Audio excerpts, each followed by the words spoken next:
Welcome back to another exciting edition of the Pointless Exercise podcast. We're going to do a baseball playoff preview because the Cubs apparently are in the playoffs for the first time since, does 2020 count? First time since 2020? First time since 2018 for real? I can go either way. So, yeah, joining me to talk. I could go back to 17, honestly, because 18 barely counted. So, yeah.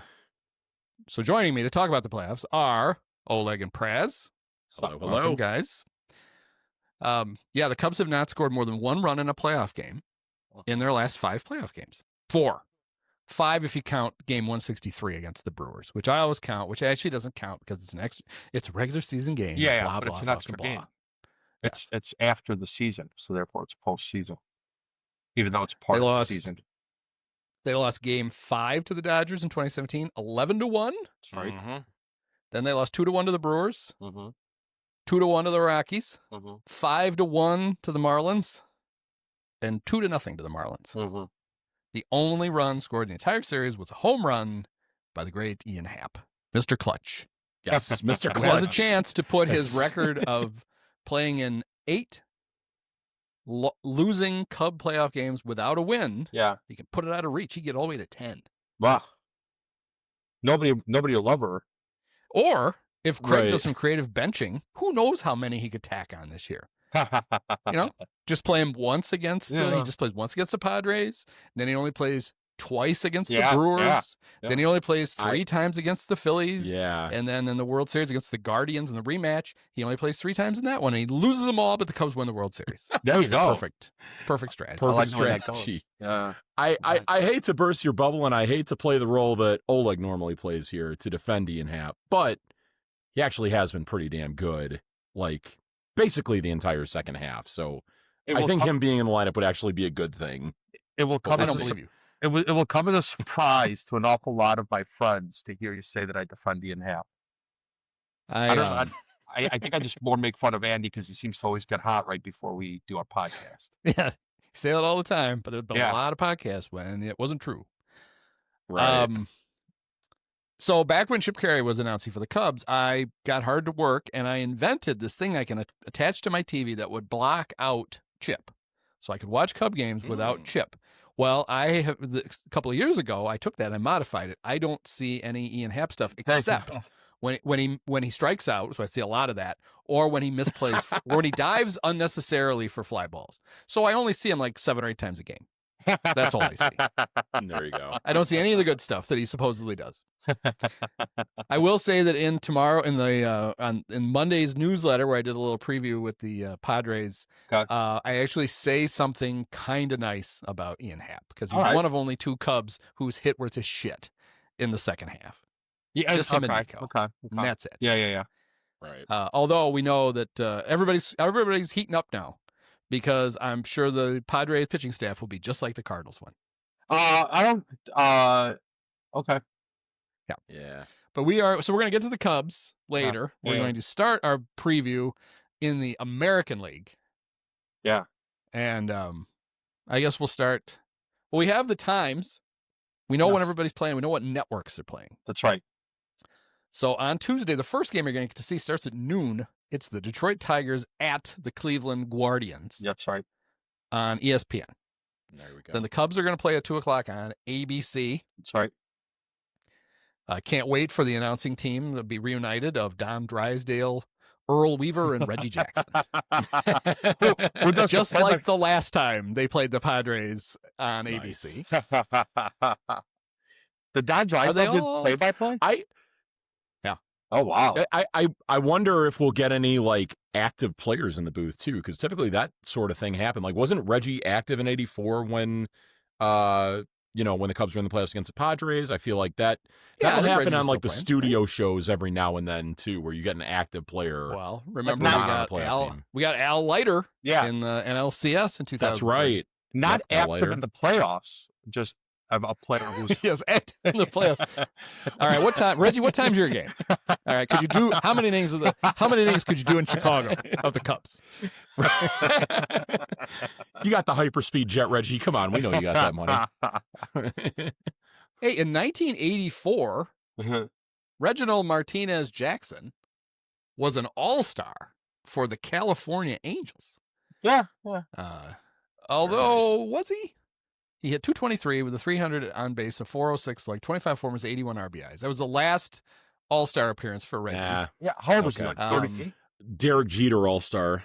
He was 38. 2 years before, he had led the American League in homers with 39. Yeah, well, 82. Those the 82 Angels. Oh, yeah, because I knew that because he was still kicking around on the 86 Angels, who things didn't end well for that bunch. Wow. Not only did they not end well in the series. Especially not for Donnie Moore. It really didn't end well. Ended poorly later. for Donnie. Yeah. Let's see. And then Red Sox Yankees at 5 o'clock. Yeah. On ESPN. That's right. And Reds Dodgers for that at matchup. 8. I guess and so, I had predicted I got the right time slot. I got the wrong time. Because when I was doing my fancy calculation, I thought if Red Sox Yankees were going to be a thing, there was a chance it could be Blue Jays Red Sox. Yeah. Which I kind of think if it had been Blue Jays Red Sox, they maybe go in the 2 o'clock slot and the Cubs get the later one. But they're not going to put Red Sox Yankees. They're going to get the prime slot. But I thought last year everything started later. Last year the games were at 2, 4:30, 6:30, and 8:30. So I thought the Cubs would be in the 4:30 slot. But this time it's. Were there 2 West Coast teams last year? It was. Well, the Padres were there, and then it was Padres. Padres, Braves. Okay, yeah. Brewers, and then Mets, Brewers, yeah. Okay, so then Guardians, Tigers, Astros, right? No, Tigers and Astros. Tigers and Astros. Oh yeah, who'd Cleveland beat then? The Twins. Cleveland. Yeah, there were 3 Central teams because of the White Sox. Right. The White Sox were so bad. Everybody loaded right. up on wins. Oh, the Royals. Wait. Oh, okay. No, we're all wrong. No. So it was the Royals Yankees. Okay. Or was that a CS? Oh, yeah. Or DS? I don't know. It doesn't matter. Well, Cleveland. point being is that they that won the nobody division cares, and last now year. I got to know. 2024. Baseball, wild. The only one that cares is you. Astros, Tigers, Orioles. Oh, I forgot the Royals. Orioles were there. Oh, so there were not Royals 2. beat. So I wonder where they Royals started beat the everything Orioles. later. What was the point of starting everything later if there was nothing on the West Coast? Well, I know the Padres were at home for that series. Oh, yeah, all right. I mean, that's one. So, that's, yeah. Right, but everybody else is Central or East. All right. Well, anyway. Oh, nobody cares. All right, so let's start with the exciting AL Central matchup. Yeah. Which they've played like 6 times in the last 12 days or something, and we're going to get more of it. Guardians, Tigers. Do you think at any point in Game 1 that Tariq Skubal will field a ground ball and try to hike it to first base again? Did you see him do that? Hilarious, yes. That was hilarious. Was that right before or right after he hit David Fry in the mouth with a fastball? Because I don't remember if it was either that unnerved him. Literally, it happened in that same inning. And I don't remember if that might have unnerved him. Actually, I think when he did it, the runner that they were bunting over was the ball still had David Fry's teeth in it when he. I think that's how that guy got on first. It was bad. I've never seen a player square around a bunt and just take it right in the face. Oh, but he did. Oh, at least he got kind of screwed up. It's kind of screwed Tariq up after that, or Tarek. At least you got a good look at it. And they talked about how he has a facial fracture and a nose fracture. But they didn't say anything about his teeth. But it's like he caught it right in the mouth. Yeah, I was out with some buddies at the Cubs game on Saturday, and we were talking about it. And Duncan Keith came right back in. Yeah, that's right. Yeah, there you go. Do we know? Did an announcer for Cleveland go down on the field and check on David Fry the same way that Hawk Harrelson went to go check on Todd Frazier that one time in Texas? Rick Manning ran down to see if he was okay. And stopped by to see if his wife was okay too. Still with that Chris Lee. Dave, is anybody home with your wife? I could go console her. Rick, no. Eck told me never to let you do that. It doesn't end well. 1984 Cub. Yeah. Dennis Eckersley pitched game true. 3 against the Padres. Is that the Steve Garvey walk-off game, or no? Garvey was was game 4. Well, so I was thinking about this. Tyone can't pitch game 3. He can't. Well, he pitched Saturday, Sunday, Monday. No, he Tuesday, could. Wednesday. I guess Thursday. Yeah, that's his day. Yeah. No, that would be the next available day he could pitch. Yeah. All right. I figured he can't pitch because he's not that good. Yeah, we'll get there later. All right. We're getting off track here. Let's stick to Guardians Tigers here. Guardians Tigers. Everybody, it's so important. The Tigers collapse is pretty breathtaking. I think when the Cubs played them, they were kind of at their peak, right? They were kicking everybody's ass. Yeah. And, oh my God, look how great they are. And I remember thinking, I don't think they're that good. And then I, of course, like normal, I was right. They really weren't. And it's funny because they, like, at the trade deadline, they kind of did the Carter Hawkins, like, oh, what about the 2032 Tigers? Yeah. We can't give up any of this. And they're like, and Scott Harris was like telling people, well, we're ahead of schedule. So we're not, we're not going all in right now. Your schedule, you're not on a schedule, buddy. Your team arrives when it arrives. This might be the best one you have. Yeah. You probably try to win with it. Trying to be cute and hang on to guys or not make moves because you think in 2 years you're going to be better. There's no guarantee of that. And you get run down by Larry Dolan's half-ass Guardians again. So here's job. Here's kind of funny, a funny thing. It's a little bit more nuanced than this, but the Tigers experienced a 14-game swing in the last 2.5 months. This is courtesy of an old friend of ours. Tigers experienced a 14-game swing, 14 up to even over the course of 2.5 months. This was on Wednesday. The Cubs experienced a 15.5-game swing. Yeah. In the course of 2 months. Yeah, with the Brewers. Hey, at least it didn't happen at the end of the season for the Cubs like it did with the Tigers, though. Right. Well, the Brewers were also way, like, it was the collapse of the Tigers was more precipitous than the collapse of the Cubs just because the Brewers were playing out of their ass. And Cubs were playing 500, and the Brewers were just kicking everybody's ass. Where the Cleveland didn't exactly sprint to the tape, but they were picking up games, enough that they caught them. Yeah. They have played 6 times since the 16th of September. Cleveland won the first 5 of the 6. So you could look at it 2 ways. Either Cleveland's got Detroit's number, or inevitably Detroit will probably just win the first 2 games and it'll be over. Yeah. Possibly. Well, did Skubal pitch today for Detroit? Because, like, I would think, I think it would have lined up for him. And also, I mean, today was an important game for them. They could have potentially won the division. So, no, I don't know that they were all that concerned about. It was for seeding. I'm sure they would have liked to have the home games, but I don't think they would have. They weren't going to pitch Skubal. Imperiled their. Who they play? Detroit played the Red Sox. Yeah. I don't think Skubal didn't pitch because I was. No. Paddock. I was watching all the games. Yeah, Paddock pitched. I would have noticed. Chris Paddock. Pitched. Oh, okay. Followed by Paul Sewald and the great Tanner Rainey. Yes, so they're all at your ass. It's October. It's hobby time. So that means do all kinds of cool shit. Skubal should be good to go game 1 then for Detroit. Right. That's right. And I'm trying to even think of who he's even in Cleveland's rotation at this point, like the great Gavin Williams or they also have Shane Bieber because he's on Toronto now. Yeah, it'll be Williams and Tanner Bybee. Is it Bybee or Beebe? Right? Bybee. Bybee? All right. But yes, that's what it would be. Probably. What about Bob Feller? Could they start him in any of the games? It'll be Feller and he's too busy at a booth at the Cubs convention for some reason because he would always show up there. He's too busy being dead to pitch. He is dead, I don't really have. Yeah, I think so. He is. Yeah, he's no longer with us. I shouldn't say that. I should not say that confidently. Been dead for 15 years. So okay. He'd be 107 if he was still around. Jesus. And he'd still be in full uniform at the games. Right. I think it'll be Williams and Beebe and then maybe Logan Allen or somebody like that, looks like. Although Logan Allen pitched today, right? So. Without looking, can you name 3 Indians position players? Yes. Jose Ramirez. Yeah. Jose Ramirez. Oh, Bo Naylor. Stephen Kwan. Bo Naylor. Yeah, Bo Naylor. And Stephen Kwan. Okay, there's 3. But go beyond that. Daniel Big Christmas. Schneeman. I don't know what Big Christmas's first name is, but I know his last name is is Noel. I know that. Yeah, that guy. Can they borrow Zach McKinstry from the Tigers? Kyle Manzardo. Manzardo, like the Manzier. Okay, like the bro or the Manzier. Yeah, I don't know.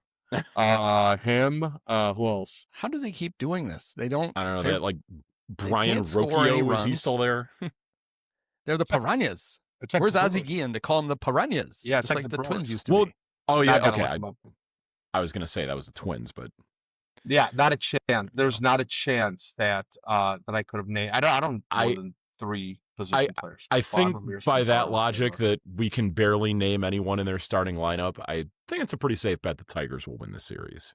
They beat the Tigers. I know Nolan Jones. Jones. That's right. Nolan Jones. Yeah. I remember on opening day last year, a ball got past him that Christopher Morel got a Little League home run on. Yes. The guy who played the most games at first base for them is a Cub. Carlos Santana. Oh, wow. Yeah. Okay. Also, how about this? Yeah. Among their 9 most played players, Carlos Santana, who they just released, third highest OPS plus, and it's 82. Wow. These are their OPS pluses: 79, 82, 79, 72, 134. That's Jose Ramirez. Yeah. 94, 67, 66, and 109. Kyle Manzardo. Yeah. The only other guys on their team that have OPS pluses above league average are George Valera, who I think is batting 3rd for them these days. No idea. He has a 117 in 5th. Today was his 16th game. Wow. And of course, the great P.D. Halpin, who in 5 games has a 117 OPS plus. They can't score shit. Yeah. Their team OPS plus is 85. Oh, that's got to be worse than even the Brewers. Well, the Brewers, everybody is over 100. They don't have a player below it. Yeah. That's like their secret. It's like no bad hitters. Just nobody all that exciting. Right. Nobody. Oh, there's one. I was wrong. Joey Ortiz. Terrible. Everybody else. 111, 108, 120, 66 says Joey Ortiz. 101, 117, 111, 113, 121. And then Andrew Vaughn, who is he did the thing you expected. He was hot and he sucked. He's resurged in September. Has he? Yeah, he's 140. Yeah. Oh. And the Yelich is having a good year, right? Yeah. He's their leader. Yeah, among their real players, he's his 121 is the most. Yeah. Tigers are much better. Yeah. They should win 2 games in advance. Mm-hmm. But they also shouldn't be in this position. They were supposed to have the best record in the American League and not play in this. Yeah. Right. I mean, if you just said they were going to end up winning the division but have the 3rd best record, I would have been like, okay, I guess maybe the Blue Jays and Mariners got super hot, but they didn't. They passed them on the other. They just went. They were on the elevator going down instead of up. What did Javi end up with? I guess 12 home runs. He ended up with a 1.3 WAR, 675 OPS. His walk rate 2.3%. That boy. Whether you need it or not, he will walk twice out of every 100 at bats. Yes, whether you need it or not. But that's not right. Classic. He also struck out. 23 out of 1,000. But his strikeout percentage was less than 25%. Yeah. Okay, so this I'm on Baseball Reference right now, and this hasn't been updated for today. I don't know if he walked at all. Mm-hmm. He had 10 walks this season, 106 strikeouts. I would imagine like Carlos Zambrano for his career is probably better than that. Yeah. And I love Javi, but still, what's PCA? Yeah. Right. PCA. About that's PCA's true. He doesn't really walk all that much. Javi appears to be their shortstop again. Yeah, is he? He has started basically every game at shortstop since the 10th of September. It's a slightly better ratio for PCA, but a lot of strikeouts, not a lot of walks. 155 strikeouts going into play today, only 29 walks for PCA. Yep. 4.5% but it's Javi like probably twice as many walks.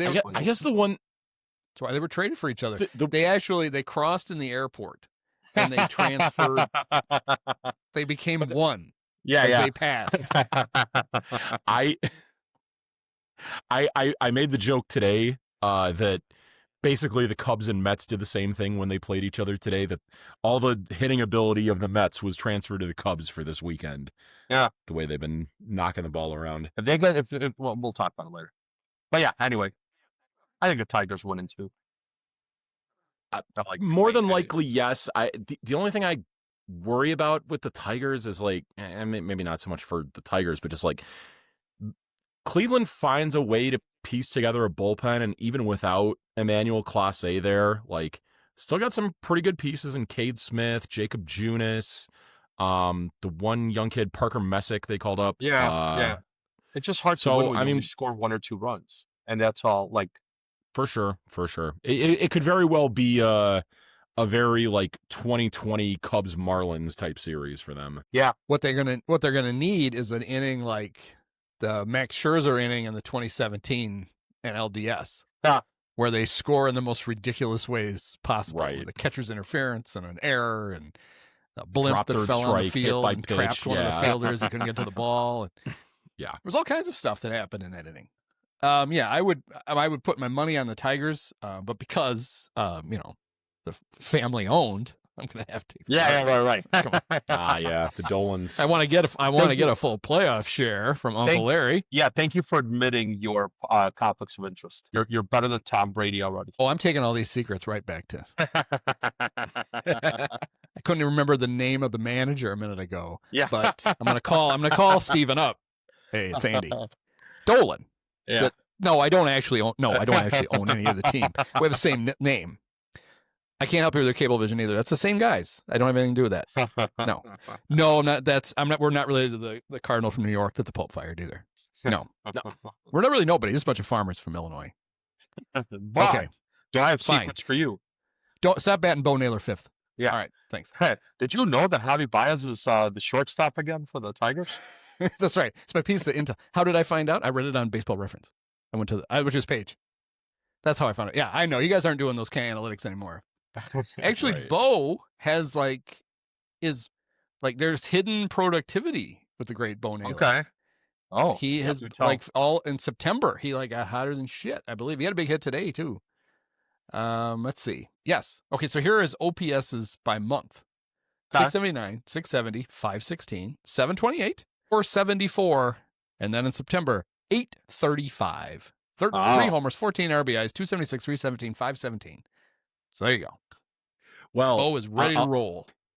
I'll tell you this, guys. If Cleveland does somehow eke out a series win here, and they make the run all the way to the World Series, and they meet the Cubs again for the 2016 rematch, I can tell you exactly who's going to be the final out for them, because it's going to be a repeat. It's going to be someone named Martinez again. Michael Martinez in 2016. It'll be Angel Martinez in 2015. What's going to be interesting is he's going to fly out because the Cubs are going to come back and put Angel Pagan out of the outfield. He's going to fly out. There we go.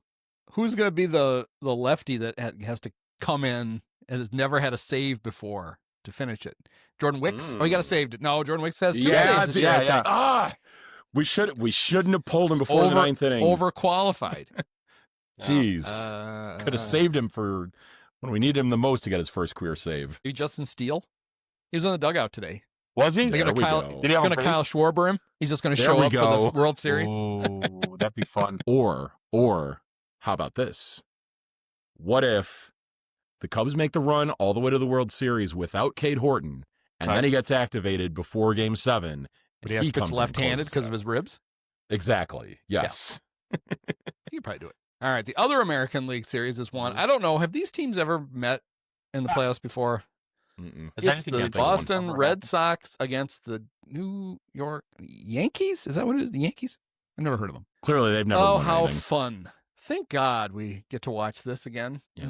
Well, hey, this will be the first playoff matchup for them, I think, with newish rules and a pitch clock and everything like that. So that'll be great. That since games won't go 5 hours long. Have they met since 04? Was it 04 when they have a few times? I think they did in 2018 on the way to the Red Sox won the World Series, and then maybe one other time. I think you know what? They played the last ever 1-game playoff in 2021. Oh, they did. And they've met twice since they played in the 2018. Looks like the ALDS, and then in the wild card game in 21. And the Red Sox won both of those. The Red Sox are very flawed also. They will not. Roman Anthony apparently is still not going to be back. Yeah, he won't be back there, really. Right? Maybe at all. He's got no bleach. Is Alex Bregman active? I know he was out for a time. Yeah, I think Bregman's fine. Oh, Mayer is also out. But they have the great Craig Breslow. running their team. This so is true. That's he's right. a genius. That's right. He is a genius. That's all you need. If you have a genius in charge, you're good. And Alex Cora. So there'll be if you hear bang bang bang, bang bang bang. Yeah, there you go. You know what's going on. Yep. Right. Yeah, no problem.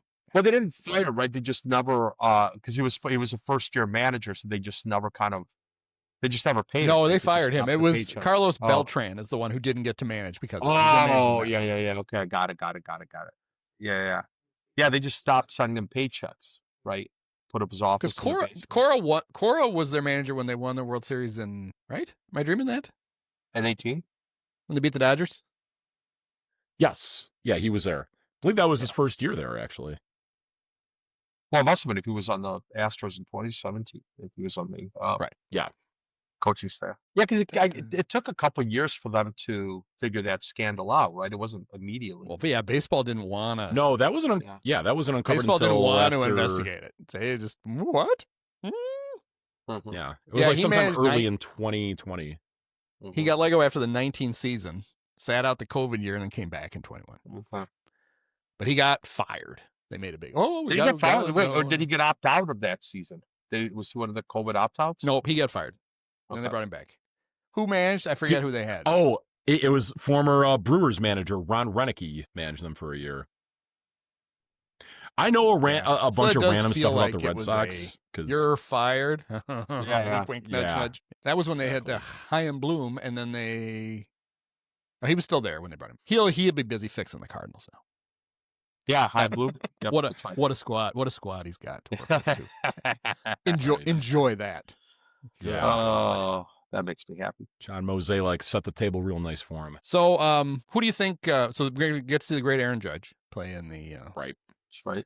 Who do you think should be the American League MVP? Should be Aaron Judge or Cal Raleigh? Who do I think it should be, or who do I think it will be? I got two different answers there. Well, I should be. Answers then. I also should be. I'm going Cal Raleigh. Will be probably going to be Aaron Judge. Oh, I'm on the opposite end. You think it should be Aaron Judge? He only led the league in runs, walks, batting average, on base average, slugging percentage, OPS, OPS plus, and total bases. That's right. That's it. That's right. It's terrible. And more. But so here the question though comes in this: who is more valuable? Is it more valuable to have a really good right fielder? Yeah. One who got hurt in the middle of the year and then couldn't play the outfield and then played the outfield and couldn't throw. That's right. Or a catcher who hit 60 fucking home runs. Yeah. I think it's the catcher. I think Cal is. I think Aaron Judge is the best player in the American League, and I think this year Cal Raleigh was the most valuable player in the American League. Yeah. Let me reframe this for you. If you look at Cal Raleigh's stats, it is absolutely asinine that we even having this conversation. That is that is the historic season that Aaron Judge has had. It's just the fact that we're having this conversation proves that Aaron Judge. If you'd have gone into the season saying a catcher's going to hit 60 homers and lead the league in homers and RBIs and lead his team to the playoffs, but somebody else is going to have a better argument. Yep. What it really comes down to, I guess, is the Aaron Judge has reached like the Shohei portion now of his MVP thing, where he's always the best player. Yeah. But it's more like it's Michael Jordan, right? Yeah. No, I'm with you. Yeah. Karl Malone has an MVP that he shouldn't have. Charles Barkley has an MVP that he shouldn't have because Michael was the best player in the league both those years. But the writers got tired of voting for him every year. He got tired of the story. And so I have a feeling Cal's going to win it. That's why I think Cal is going to win it, and why Aaron Judge deserves it more. That's my point exactly. Or they could just do the phony NFL thing. Remember when Brett Favre and Barry Sanders tied? Oh, they just both won the MVP. Yeah, They also have a co-MVP. Can we see the co-MVP in baseball one time? We lost them. That's right. You had co-MVPs. You also had co-World Series MVPs one year. Oh, you had co-Super Bowl MVPs one year, right? Super Bowl MVP. Co-Super Bowl MVP was Reggie Phillips and Henry Wachter for the '85 Bears. For the touchdown and the safety. Yeah. But in the NFL, it's happened twice. Yeah. Favre and Sanders in '97, and Peyton Manning and Steve McNair in 2003. Oh wow. Okay. Because Steve was the MVP, but you're painting a trophy. You're just gonna cry. Right. I definitely, but that's how. Then, like, it's not. I think your question is a little bit disingenuous, Andy, because that's the best kind. Yeah, it's not just my whole plan. It's not who's more valuable, right? It's the fact that Aaron Judge has had such a much better year. Wait, like 200, like 100 slugging percentage and 100 on base. I get it. I know. Yeah. But why is me asking who's more valuable when the award is the most valuable player award? No, which is why I asked it, because there's a difference between the most valuable player and the best player. That's why in like college basketball, the Final Four MVP is not the MVP. They're the MOP. They're the most outstanding player. Sure. Right. You just give it to the best player, and it's always happens to be on the winning team, no matter what. Do you know the baseball co-MVPs? I believe I do. Yeah, hold on. It's only happened once. Keith Hernandez, 79, right? Yeah, Keith Hernandez and it wasn't Willie Dave Parker? No, Dave Parker. Yep. Nope, Willie Stargell. Willie Stargell. Okay. Oh, it was Willie Stargell. If it had been Dave Parker and Keith Hernandez, they could have held the award ceremony at the drug trial. Right. It would have been. There's a story about how so the Led Zeppelin was so famous, right, that they had their own airplane. And when Led Zeppelin wasn't on tour, they would lease out the airplane to other bands that would use it to tour around the United States. And they totally pimped it out, like totally decked out the plane. So the Allman Brothers had the plane for one of their tours in the 70s, and they walk onto the plane, and literally there was a on the mirror, like on some horizontal surface in cocaine, was just spelled out Allman Brothers. and huge nice and big ass letters literally in cocaine. Yeah. So that would have been how they would have celebrated the 79 co-MVPs. So who do we like in the Yankees Red Sox matchup? I mean, the Yankees have the best player in baseball, or in the American League rather. So yeah. This will be in the Bronx, correct? Yeah, because they damn near won the division, so yeah, they would have the better record. They tied, but they lost the tiebreaker. I think the Red Sox are akin. I mean, they're a better team than the Guardians. But I like all of these teams are so flawed. Yeah, like you look at the rosters, and there's always like 4 or 5 guys who are like, how is this a starter on a playoff team? Yeah. Like teams where Ian Happ would be their second or third best player. Which is nuts. So yeah, I think the Yankees beat the Red Sox. I think I'm siding with the Yankees as well. The one concern for them with me is that if that series goes 3 games, like they really only have 2 good starters in Max Fried and Carlos Rodon. Yeah. What? Who am I? Luis Gil's back. He's pitched really well. Luis Gil. That's right. And I was just looking at their baseball reference. Until and he's only going to have to go 5 innings. That's their whole. That's what they had today. And the Yankees having 2 good starters is 1 more than the Red Sox have. Yep, that's right. Like Brian Bayo. I don't know. Okay. Is Lucas Giolito not back for them yet? Hey, he's back. He goes up to the mound and throws a ball to the catcher. Crochet and Fried will be a very good first game 1. That's 2 really good pitchers. Yeah, Crochet and Fried is. Yeah. It'll probably be the best. I've heard it pronounced Crotchet, just like Michael Penix. Crotchet. That's like Miami Vice. Who's Crotchet and Tubbs? Yeah, Crotchet and Tubbs. Yeah, that's what he's named after, I think. Last name. Somehow they did it. Was last name. The one thing that I'll give you is, and the reason why I think Crochet can win game 1 is because the Yankees do lean a little bit heavy and left-handed. For their right-handed lineup isn't that great. Up the 2 guys aren't as good as left-handed guys. But Jazz Chisholm was like they just have odd. Well, I mean a lefty, but when you get lefty, then we got Paul Goldschmidt. Right. No. Right. That's the one. Right. 245, 289, 342 in the second half. That'll. He was great in like May, and everybody's like, "Oh, they did it again." So much better than Anthony Rizzo. It's like, he is Anthony Rizzo. Yeah. It's the same guy. You're gonna get the same production. Bad. That's what you're gonna get. Exactly. You're gonna get 2024 Anthony Rizzo production, basically. I think Goldschmidt hit 6 homers in the first 2 days against the Brewers when they hit 20 or whatever it was, and then that was pretty much it for the year. For Paul, he got torpedo bats. He did. He was the Carson Kelly of the Yankees. That's right. His numbers looked better than he was for a very long time. Yeah, so that's the one thing that I can see is, they just Chisholm's like the Yankees just lean pretty heavy left-handed, other than Judge. You know who did have a really good year for the Yankees? Huh. The guy the Cubs traded Cody Poteet for, or traded for. Oh yeah, Bellinger did. Yeah, Bellinger did. Yeah, he's pretty good. 29 homers, 98 RBIs, 13 stolen bases, 816 OPS. Played Gold Glove caliber left and right and first. Yep. He was all over. Didn't need any. Couldn't have used any of that though. Nope. Oh no, had to give that away because that couldn't have found a spot for him. Hey, he will finally get out of that contract because I don't think he'll opt into the last year. Yeah, he could probably opt out and make a good chunk of change this offseason. We would really think the Yankees would want to keep him because he has. So Judge 9.8 WAR. Yeah.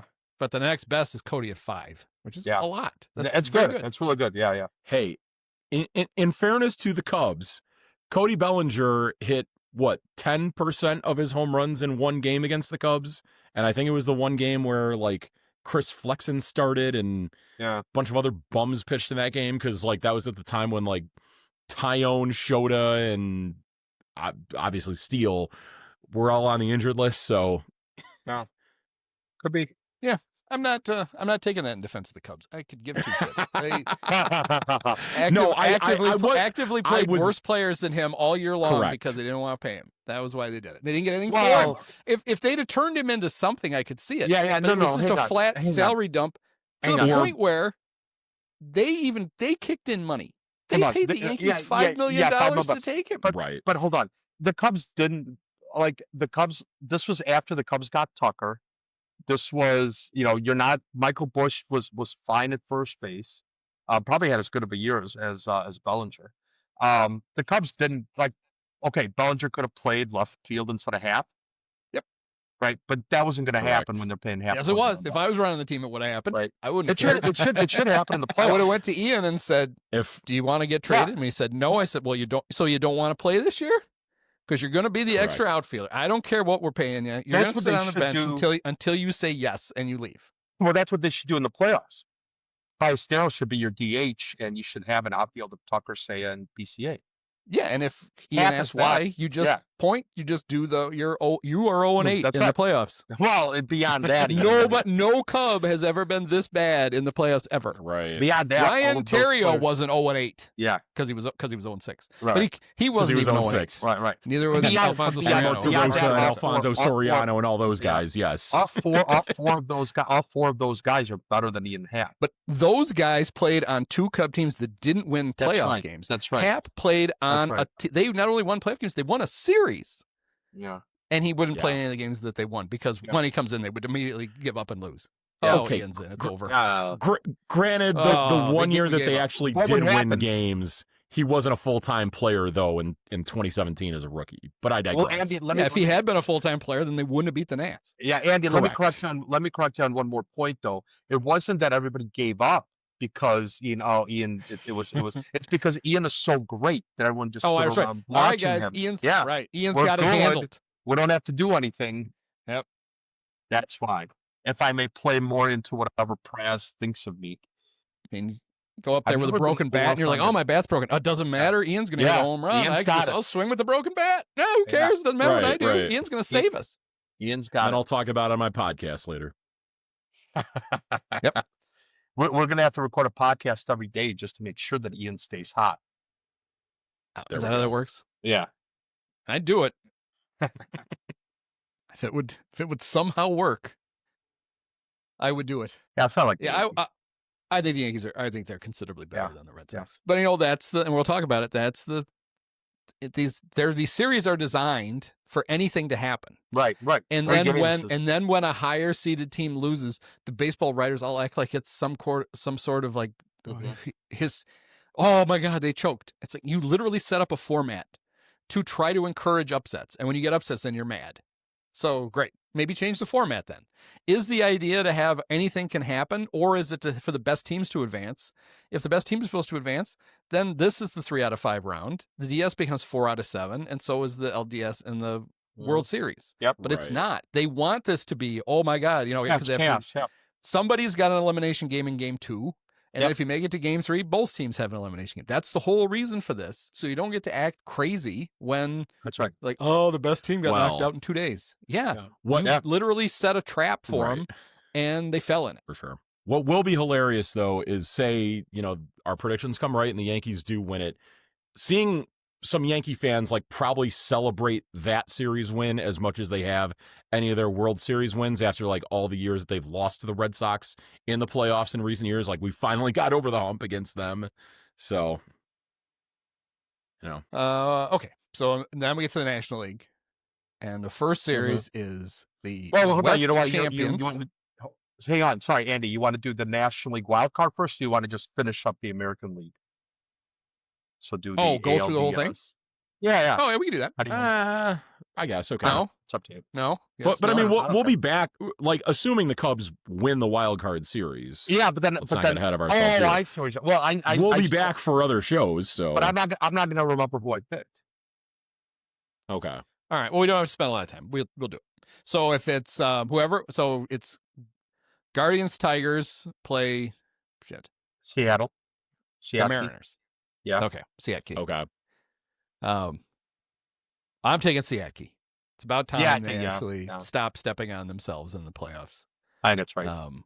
Although it's one of those, where they get so hot late in the season, and then, And the pitching's been off, but they pitched the ball really well. Is Brian Wu okay? He's because he got hurt late in the year, right? Woo! Yeah. But they've got some pretty good pitching. I think they've got just enough offense, and apparently they've got the MVP. They do. They have the MVP. Right. Let's see. Jerry DiPoto, Brian Wu injury update. I guess. Oh, it's a podcast. That's not going to help me. Wu takes positive step towards return. Plays catch on field. Oh, that sounds that's a very Cub update. Yeah. He's very Cade Horton. Done. Yeah. Hopefully he doesn't crack a rib there. Yeah. So are we agreed to the Mariners? Yeah. I mean, you know what? At first I was going to say At first, I was going to say Tigers because I just assumed that the Mariners' offense was still bad, but you obviously got the Cal Raleigh factor. Did improve a little, they improved quite a bit at the deadline with Josh Naylor and Eugenio Suarez. Sure. So they have, this is probably their best offense that we've seen from the Mariners in recent years. Since A-Rod and Jr. Yeah. Basically, and they still got really good pitching, especially if Brian Wu's back. So, yeah, Luis Castillo, Logan Gilbert, George Kirby. Yeah, they could beat the Tigers there. I'll go Seattle against Detroit there. I'll tell you what. If I spot you, 20 stolen bases, can you tell me how many stolen bases Josh Naylor had? Josh Naylor, Josh Naylor. 200 and, I bet he's listed at 240. I think I heard the stat you're about to read, so. I thought you were about to give his weight. That'll spoil it. I couldn't hear you. My dad. I know Cal Raleigh stole 14. Yeah. Josh Naylor stole 30 bases. 30 bases this year. 30. Wow. So that would mean, did he get 30 home runs too? Are he and PCA one and the same? No, he only had 20 home runs. Still, 30 home runs for a guy his size. He stole 19 bases in 50 in 50. He stole 19 of them in 54 games with the Mariners. Yeah. That's when he really started running. Okay. Yeah. That's right. He is listed at 235. Mm-hmm. Just like Christopher Morel used to be listed at 135. Yeah. about that accurate. Right. Yeah. So anyway, just wanted to throw that out there as an aside. But yeah, so the Mariners are pretty good. I think J-Rod had a pretty good year, right? They're pretty good. Although they're the big deadline acquisition, Suarez has kind of sucked since they got him. Because he wanted to be a Cub. J-Rod was good this year. Right. Yeah, that's it's pretty true. good, right? Yeah, we heard it from Cap that one day.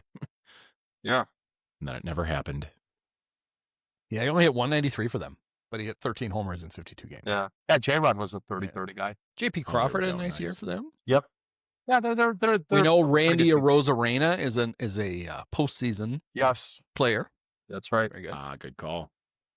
Thank you for giving up on him, Cardinals. Really appreciate him not being there anymore. And then they got Dominic Calzone.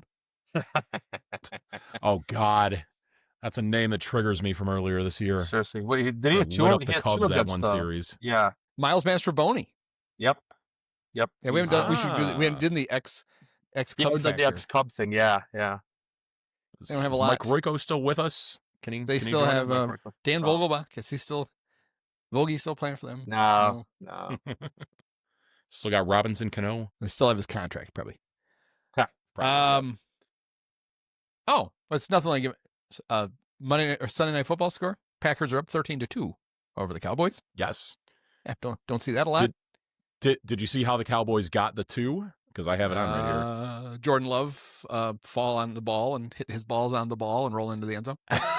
I wish it were that hilarious. No, Packers scored a touchdown on the extra point attempt. The Cowboys blocked it and ran it back. Oh, nice. My own little internal prediction for how the Bears were going to lose was when they went for 2, that the Raiders were going to return a fumble or an interception for the 2 points and win by 1. And they almost intercepted that pass, right? They did. On the 2-point conversion. It was going to be a conversion. return, but you never know. Right. Okay, so then the other series is going to be an NL East matchup, either the Red Sox and Yankees against the Blue Jays. Yeah. I don't think the Blue Jays are that good. Their pitching is a little bit off. Gossman is all right, but he's getting older. I kind of like Javi's brother-in-law is going to the bullpen, correct? Jose Berrios? Yes, I believe so, yeah. Because they'll have Gossman and who's their second starter? Shane Bieber? Yeah, I guess. Because he's been pretty good since he came back. I think Bassett's been that good. Nobody's been real good. He led them with 11 wins. Gossman won 10. Yeah. That's it. They have 2 double-digit winners on the whole staff. Do they work up do they work up the courage to have Max Scherzer in the rotation at all, or is he out this year? He's been terrible. No, he's been really bad. Yeah, he's probably done. Just going to be staring at everybody. Yeah. With his heterochromia. Guys, I don't know. Here's a little known fact about Max Scherzer. Do you know that his eyes are different colors? No. Nobody's ever talked about it ever. Remember the Nats used to have on the I was just going to bring this up. They have a video board that's like on the outfield wall, and they would just have his eyes on it when he was pitching. It's like, what the fuck? Really? Can we stop I thought that was pretty cool. I have a friend who has a dog that has heterochromia. She was amazed that I knew what it was called, and it was because of Max. Like, your dog has heterochromia. She's like, how do you know what it's called? I'm like, because I'm a baseball fan. That's why. Well, what? Yeah. It's Gossman pitched today too. Well, but that's because they're not going to play until next Friday. Week, or Friday's at it. I lost my train of thought. The guy who led them in appearances is former Cub Brendan Little. Spells his name with an O. Brendan. If I remember right, he was traded to the Tigers in the Castellanos trade. Let's see. No, just purchased by the Blue Jays in 2020. Hey, how much you want for Brendan? We'll give you $20. All right. Yep. For a literal first round pick to give up on a guy that early, come on. That was like the I guess 2017 first round pick. So when Robert Redford died this week, they were circulating a quote from some movie critic who, when Indecent Proposal came out, somebody's like, would you I got to make sure how they word this right. Would you sleep with Robert Redford for $1 million? He said, yeah, but I don't know where I'd get that amount of cash. Which is basically the old Bob Uecker joke, which was my signing bonus. I signed with the Milwaukee Braves for $2,500, and man, it was hard for Dad to come up with that amount of money. They have this guy Nathan Lucas, who spells his name Lukes. That bothers me. I don't like that. Yeah. His name's Lukes. It's not Lucas. Yeah. And then they have Gary Varsho's kid, Dalton. Yes. Yeah. The slowest center fielder in baseball, and he's like a Gold Glove caliber fielder. Yeah, he's amazing. But he can't run. He's Albert Almora, except he can kind of hit. Right. Although not really. He's Albert Almora, 235, 282, 551. Yeah. He can slug. Yep. That's right. Albert Almora ain't slugging 551. That's right. Yep. Everything else. Dalton Varsho, 57 hits, 20 home runs. Sheesh. 57 hits. That's like Rick Wilkins. Yep. Or Dave Kingman, yeah. Yeah, so I like the Yankees. And then they got Davis Schneider, who looks like Schneider from One Day at a Time with the mustache. He should play with a pack of cigarettes rolled up in his sleeve. Yes, and a vest. And are they still managed by John Schneider? Yes. Wait, yes. Yeah. Is that it's not his kid? No. I remember thinking it was when he came up. But this John Schneider is not. It's not Bo Duke. Right. This is a different John Schneider. That's right. Yeah. That's right. Tom Wopat won't show up to be like the pitching coach. Roscoe Pico Coltrane. What was Daisy's? Barbara Bach? Was that Daisy? Oh, yeah.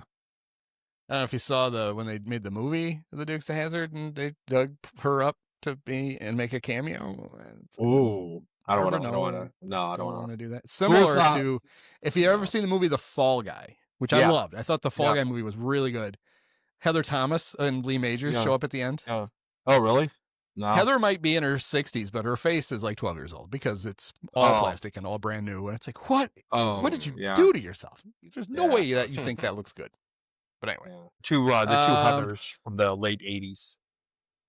So Locker and Thomas. That was an actual there was a choice to be made between Heather Thomas and Heather Locklear. It was not cut and dry. No. So here's if the Red Sox advance, the Blue Jays win. If the Yankees advance, the Yankees win. Sure. I could. Okay. Yeah. But the Yankees are the better team of that side of the bracket. So that'd be Yankees Mariners then in the ALCS. That's right. You know what? Do you guys know who pitched for the Yankees today? Was it Freed? It was Luis Heel. Yeah.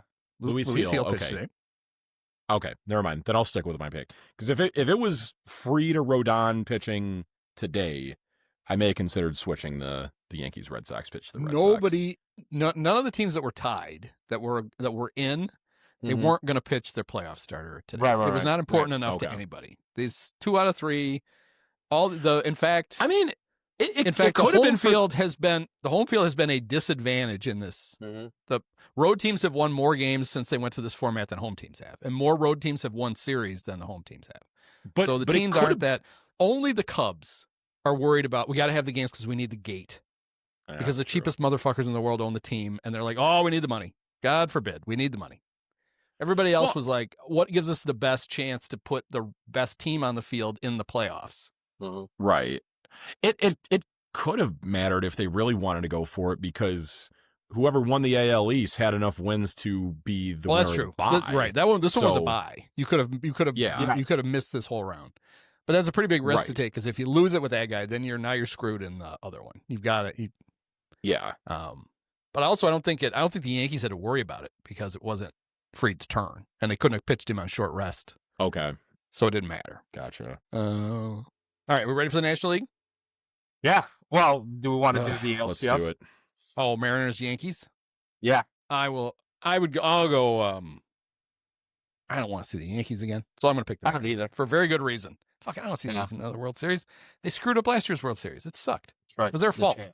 Yeah. Everybody kicked the ball around for an entire inning. That's no fun. You're disqualified. Right. You don't get to go back. Okay. As much as I love Cody Bellinger for what he did here, he is not Juan Soto. And it took Juan Soto to make it to the World Series for the Yankees last year. They don't have him this year. I'm going the Mariners. Yeah. I would like to say the Mariners, but I'm going to say the Yankees. Just one, to be a little different, but two, because I just don't trust the Mariners offense. Well, and you got the great Aaron Boone. Yeah. I mean, if you can go with a brain like that, you got to go with it. How many playoff games will he get thrown out of? 6? 2. 6. He's the biggest rat ass. I know. He loses it like that. Remember, he got thrown out. He got thrown out of the Cub game. Or maybe he didn't get thrown out. He almost got thrown out.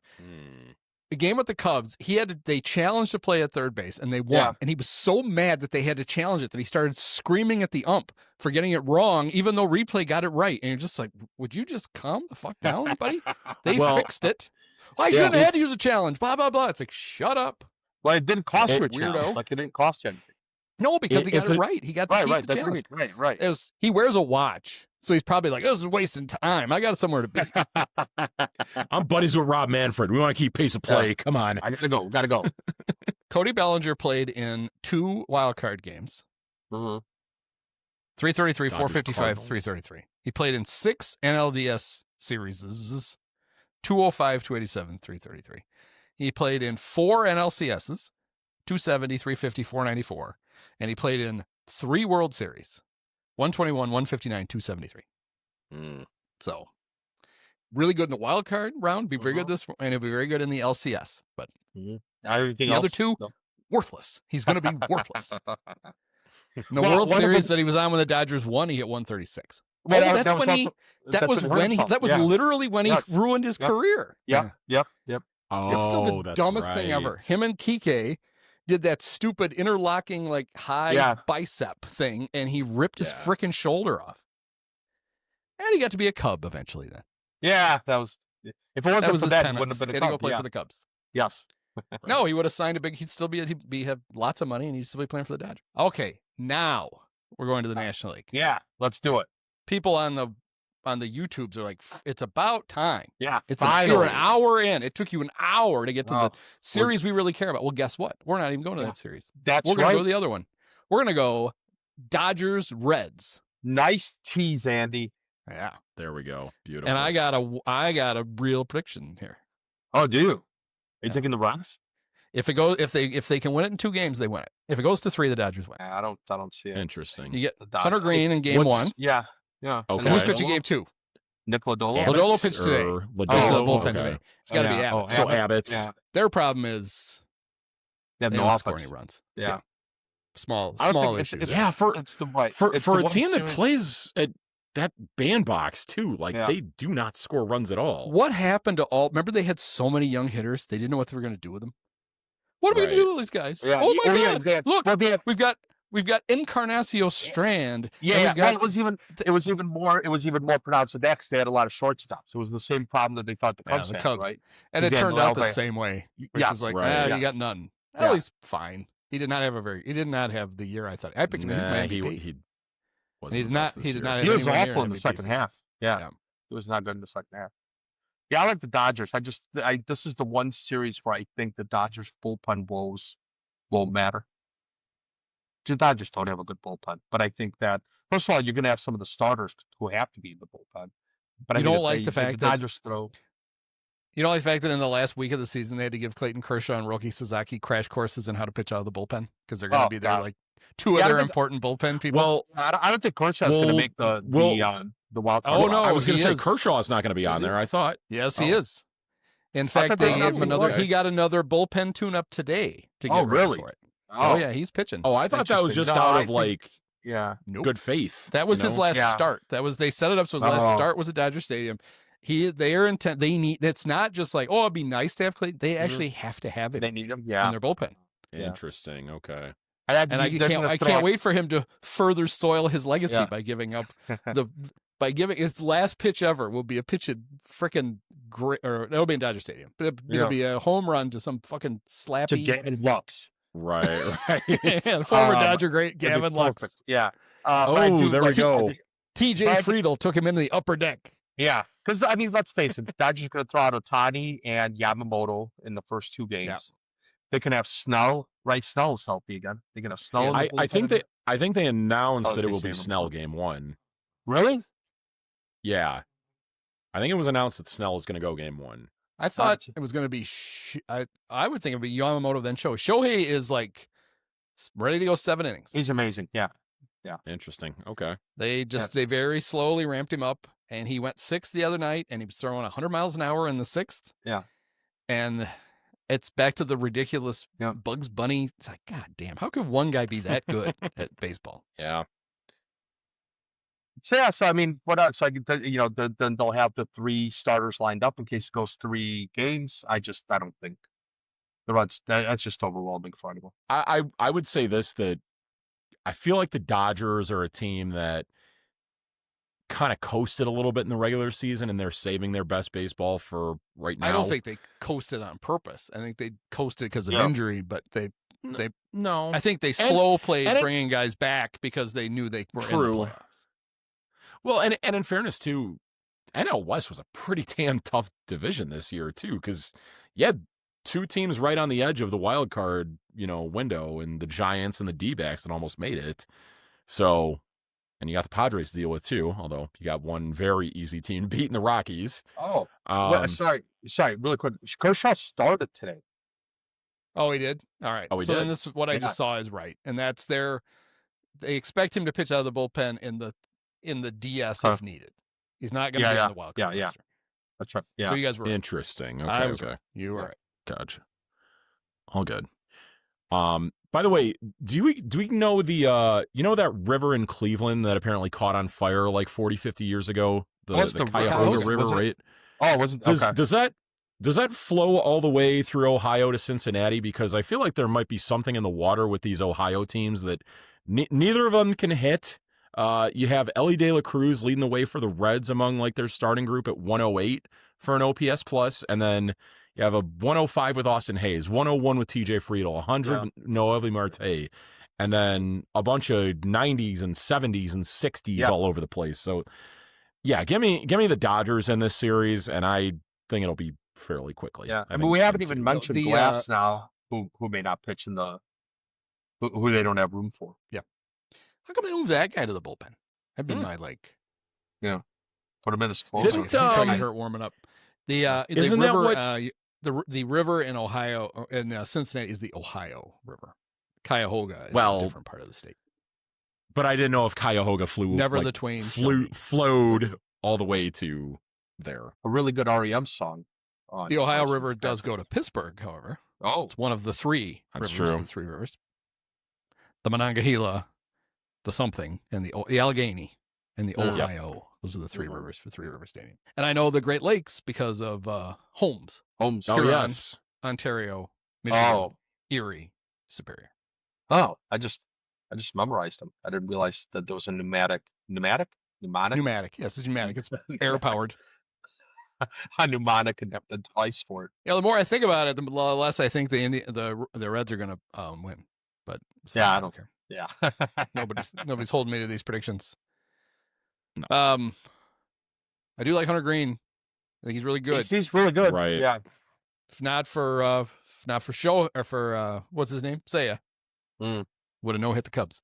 Yep, this is true. We don't want that. What would the no-hit streak guy do? He already had to start over. That he can't start over again. Yeah. Poor guy. Yeah, that may have woken the Cubs up. It didn't.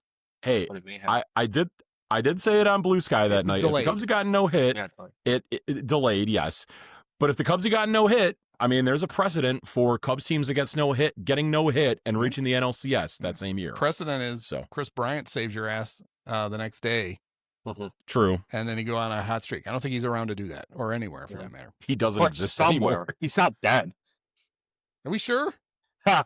I was gonna. I'm not gonna be too sure about that. Do we have proof of life for Chris Bryant? All right. And that brings us then to the best wild card series, easily rematch of the definitely. 1984 clash. Yes. The San Diego Padres at Wrigley Field for at least 2 games, maybe 3. The first 2 are going to be in the daylight. We know that. 2:08 p.m. Central. The third one is also 2:08 if necessary. Well, that would depend on how many other games are being played on that. Oh, that's right. That's true. And it's very unlikely that they'll all be played, so it'll most likely be a primetime game. That's right. In fact, I think they left a TBA for that reason. Oh, I thought I'm looking at MLB.com and they have it listed as they have them all listed at the same time. They do. Yeah. It'll move. It needs to because I have an allergist appointment at 2:00 that day. Oh, really? Shoot. It's only take like 20 minutes, but still, I'd missed the beginning of the game. I'd missed 12 minutes of it. I don't want to do that. I can't miss any of it. Gonna miss about 5 Padres runs. Yep. Hey. It'd be all over by the time. There's not going to be a game 3. Well, the Padres need 3 games for. The Red Hot Cubs, winners 3 in a row, 4 or 5. If the Cardinals show up instead of the Padres, we're in great shape. That'd be God, the fantastic. suck. Or even the Mets, because they did hit the Mets around pretty well too. Yep. Yeah, they got hot. The bats woke up at the end of the season. Just in time. Pete's fixed. Seiya's on a home run binge. Kyle Tucker's back. I will say, like, I don't know why Michael Bush. the April May offense can't show up. They can. They've done it before. So why can't they do it again? Hey, showed up in April against the Padres too. That's right. Cubs scored 100 more runs in the regular season than the Padres did. And they scored 70 fewer than them in the second half. Jeez. I did look it up that all the Cubs stats look great until you go, what about from the middle of July on? Oh no, don't look at that. Please don't look at that. It's very very 05 Navy Perez having like the hot 2 months and then falling apart, but his numbers still look pretty good. So even without the great Cade Horton, who we know this happened, right? We know He broke his rib coughing because he got bronchitis from Seiya. Don't we know that's what happened? Is that right? That is exactly Seiya what a buddy of mine said, too. Seiya was literally being kept away from the team because his bronchitis was so bad. And then Cade gets a very bad cough and breaks a fucking rib. I told my wife, I said, the Cubs' best pitcher's out because he broke a rib coughing. She's like, oh, yeah, that can happen. But it didn't even phase her. I've heard people break, like, rib cartilage. I mean, if you really get coughing, you rattle everything. I mean, that is how he hurt himself. I mean, coughing. Seems ridiculous. Hey, it's almost as good as Sammy sneezing and throwing out his bag. Yes. Just going to bring that up. Yep. So that moves. Do we know who's pitching game one? Is it Shota or is it Boyd? I guess it doesn't matter. The other one's going to pitch. Well, right. Let me ask you this: do you guys have a preference on who goes game one, game two? Because I do. Neither. Can neither pitch? Can neither. Yeah. Why do you have a preference? I would. So, assuming it was still Cade Horton pitching in the series, it was going to be Shota game two. You know, Cade Horton game one, obviously, but Shota game two, and then Boyd game three if necessary. I would kind of like to see Matthew Boyd get bumped up to game one, and he is on. You know, he's on good enough rest to do so. Because he last pitched on Wednesday, and that game would be Tuesday. So yeah, almost a week's worth of rest. In the case of Shota, you know, he's only 2 years into a major league career in which, you know, his entire baseball life before then, he was in a routine of only pitching once per week. And I feel like with him, he's the one Cubs pitcher that you don't want to get out of a routine. So for that reason, I would want to stick with him for game two and then go Matthew Boyd game one. And then, you know, if necessary, game three, Jameson Taillon, or, you know, take your pick on whoever you want to go game three. I would assume it would be Taillon. One of those pitchers in the second half has a 1.75 ERA. Who do you think it is? Taillon? Would it be the 5 or 6 starts by Jameson Taillon? Yeah. 4-1. He's 4-1 with a 1.75 ERA. What's Colin Ray done in the second half? He's been pretty good, no?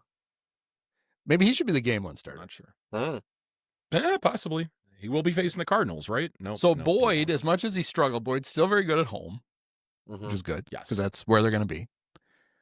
But Shota pitched before him, right? No, Boyd pitched on Wednesday night. In normal Shota order, pitched on Thursday. Boyd should pitch game one, just in the normal rotation. Well, then he should do that. Yeah. Just for that reason. But and maybe it's better. So I mean, Boyd's good. He pitched well in the playoffs last year, but he made 3 starts and he pitched 11 innings. Big fucking deal. I get a feeling I would rather, if they're down 0-1, I would rather give the ball to Shota than to Boyd. Yeah. Yes, I agree with that. I think I'll put it to you this way. I think in neither case will the pitcher go more than 4 innings. Got to get to Caleb Thielbar as soon as possible. Well, I think they're both. Right. There's no way that Craig lets them go 3 times through the order. More than twice through the order, you're saying? I wouldn't be surprised if he threw an opener out for Imanaga and then threw Imanaga.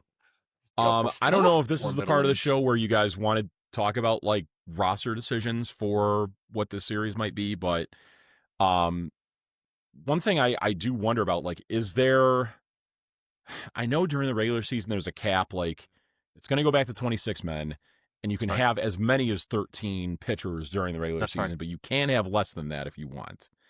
That's right. I do feel like it would probably make sense for the Cubs to go in a 3-game series, 14 position players, 12 pitchers. Why? Because you're only going to need 3 starting pitchers, maybe 1 more in an emergency. You know, then you could add on Colin Ray.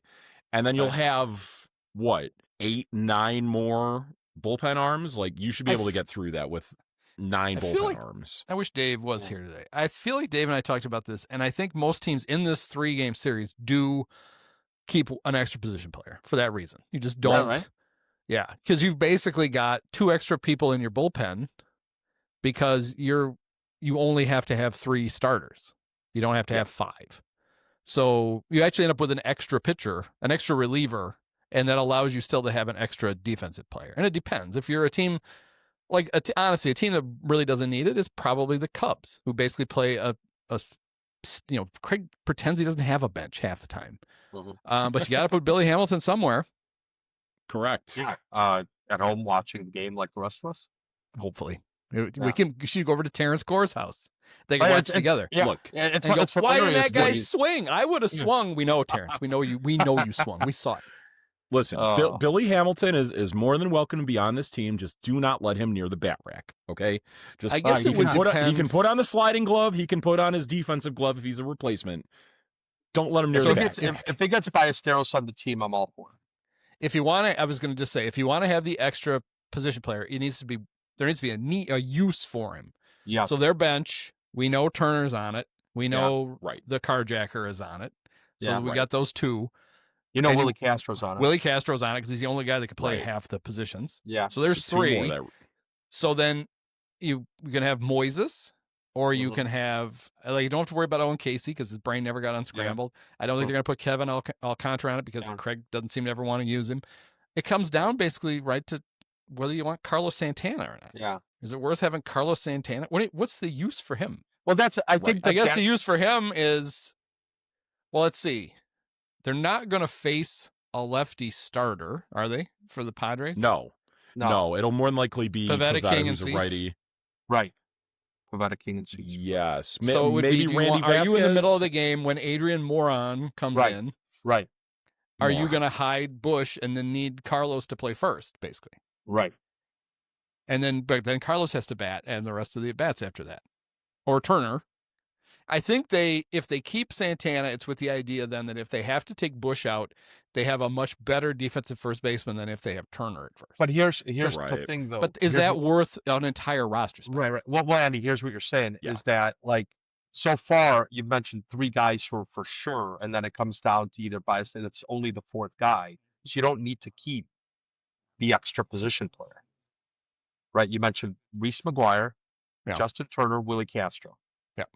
So that's only three guys. So if you're arguing over who the fourth guy is, no, what I'm saying that I think they have to have Moises on because he can hit, and they don't have very many guys who can hit. That's right. So I'm putting him on, and now my thing is, do you need the fifth guy? Is there any reason for it? And the only reason I can think of would be Santana because he's a better defensive replacement at first if you've taken Bush out than having Turner there. So you have to decide, would we rather have an extra pitcher down there, or would you rather have Carlos in the off chance in these three games that late in the game, Justin Leon Durham's himself, and the season's over because he's 2 years older. One little stat that I realized when I was writing up the thing for tomorrow is that the Cubs actually have a player who was alive the last time the Cubs and the Padres played in the playoffs. Justin Turner. Wow. He's 41, and it was 41 years ago. Caleb Thielbar maybe too, or no, nobody's. He's the only one over 40. Yeah. Santana's 39. Thielbar's 38, I think. What's Pomerantz? 37. So that's kind of an interesting point because you know that you're going to have Colin Ray as sort of like the multi-inning guy. I think it comes down to, and you got Soroka. I think it comes down to Taylor Rogers or Carlos Santana. It's the third lefty or the extra bench guy. Well, I mean, with the way that Caleb Thielbar has been pitching lately, you might want to have that extra lefty just in case how he's from a talent standpoint, that's an easy decision. Taylor Rogers is far more talented at this stage of his career, but he pitched like shit. Yeah. That's right. True. So you got to have a lot of confidence in his track record to be like, playoffs are starting, he'll be fine. He's good. Yeah. We're going to use him. My guess is, if they ask Craig, he'd be like, bench? You mean the guys who sit next to me? They can play? But he also got Savali. He's going to run Ryan Flaherty out there to go pinch hit. There's no playoff roster spot for Aaron Savali. He was the guy who, when you got blown up or when you got a big lead at 8 innings, would you be comfortable with them bringing Aaron Savali in any important spot? No, but to your point, I mean, he was a pretty solid starter this year. Game one goes sideways. Solid as a starter. I'm having Ian Happ pitch the last 4 innings, just for fun. I don't think. I don't know. Can you punt? Even a 3-game series, can you punt one? 5. No, 5. I mean, I'm counting 5 relievers. Well, 6 with Colin Ray. 6 relievers with Colin Ray. And then it comes does down to Colin Ray Rogers, make it? Soroka. Yeah, well, then it comes down to Rogers, Soroka, Wicks, and Savali. I was kind of surprised. I don't think Wicks make it. No, and that's the reason he pitched 3 innings today. Yeah, because he's not on the playoff roster. No, that's fine. But Soroka, they do think Boog. We hear all this stuff, so they tell Boog the shit we're supposed to believe, right? And they've been talking, Soroka. Once we move to the bullpen, he's going to be an incredible weapon. He's on the roster. Soroka is in the bullpen. Yeah, they've made that decision long ago. He's still got 2 more spots for either Wicks, Rogers, or Savali. Like, I don't think there's still 2 more bullpen spots because you get 10 instead of 8 when you go down to 3. So right. Ray goes in there. Ray will be on it because he's been a reliever. He would be the Savali. Yeah. And with the bonus of Craig would actually trust him if he needs him in a bigger spot, he'd actually pitch him there. Which I don't think he was. That's a good point. Yeah. Is Assad making the roster? I think that's why he started today. Right. They don't I'm with you. I did make out what my roster would be. I don't know if you guys have any objections to this at all, but I had my bench. I had Brees McGuire, Justin Turner, Willie Castro, Billy Hamilton, Moises Ballesteros. Why? What? What? Why would you have Billy Hamilton on the roster? What are you talking about? You don't think a pinch runner is valuable, and I mean, outside of Willie Castro, I guess, but he's the only bona fide outfielder you could put in as a replacement late in the game. Well, he can't come around to bat because they didn't even bother to bat him in Iowa. He didn't have an at bat for them. Yeah. Okay. So go on. And then so I had Colin Ray making it as I put him as emergency starter. And then bullpen I have Drew Pomeranz, Aaron Savali, Michael Soroka, Taylor Rogers, Caleb Thielbar, Andrew Kittredge, Brad Keller, Daniel Palencia. That's what I'm saying, right? Like if Rogers pretty much makes it no matter what, and then you have the roster spots. You got to do something. Like I wish they had somebody better. Like a Brian Brazier was healthy. You might give him one of the roster spots.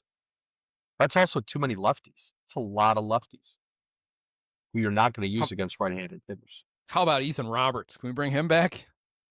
Yeah, they got rid of Tiny Face. Hey, what's his name? Why can't I think of his name?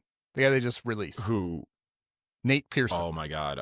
Nate Pearson. Yeah. Oh, how could you let such a talent go? When you said Let's Tiny see if Billy Face, got I out thought you of were bat referring in to the Justin final Wilson days there. Well, he's not quite as bad as. Yeah, the Billy Hamilton. Well, I don't know. Iowa's season ended, right? So Billy he played in 6 games. He was 3 for 5 stealing bases. He hit 243 in the Mexican League for Jalisco. Jalisco. He has not played but no plate appearances in Iowa. He hasn't played a game in the field. Well, he did in Mexico, so he's ready to go.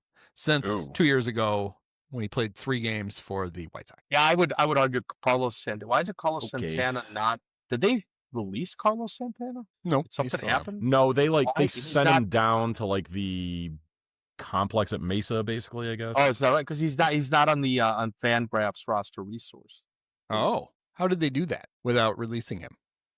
I don't know. Well, when they first signed him, was it to a minor league deal? Because maybe that creates some sort of. You know what he did? I did. Hold on. I did read that he accepted the option. Okay. Yes. If they couldn't find a spot for him in the final weekend, I find it very, very difficult to think he's going on the playoff roster. I kind of. Well, hey, if it ever winds up being Cubs versus Reds in the playoffs at all, he did get 2 hits against the Reds, so that's one team that you're confident he can get a hit against. A hit. Yeah. So all right. So yeah, they'd have to make a 40-man move to put Carlos on the playoff roster. So I feel like he's there for an emergency right now. Yeah. Okay. The taxi squad or whatever.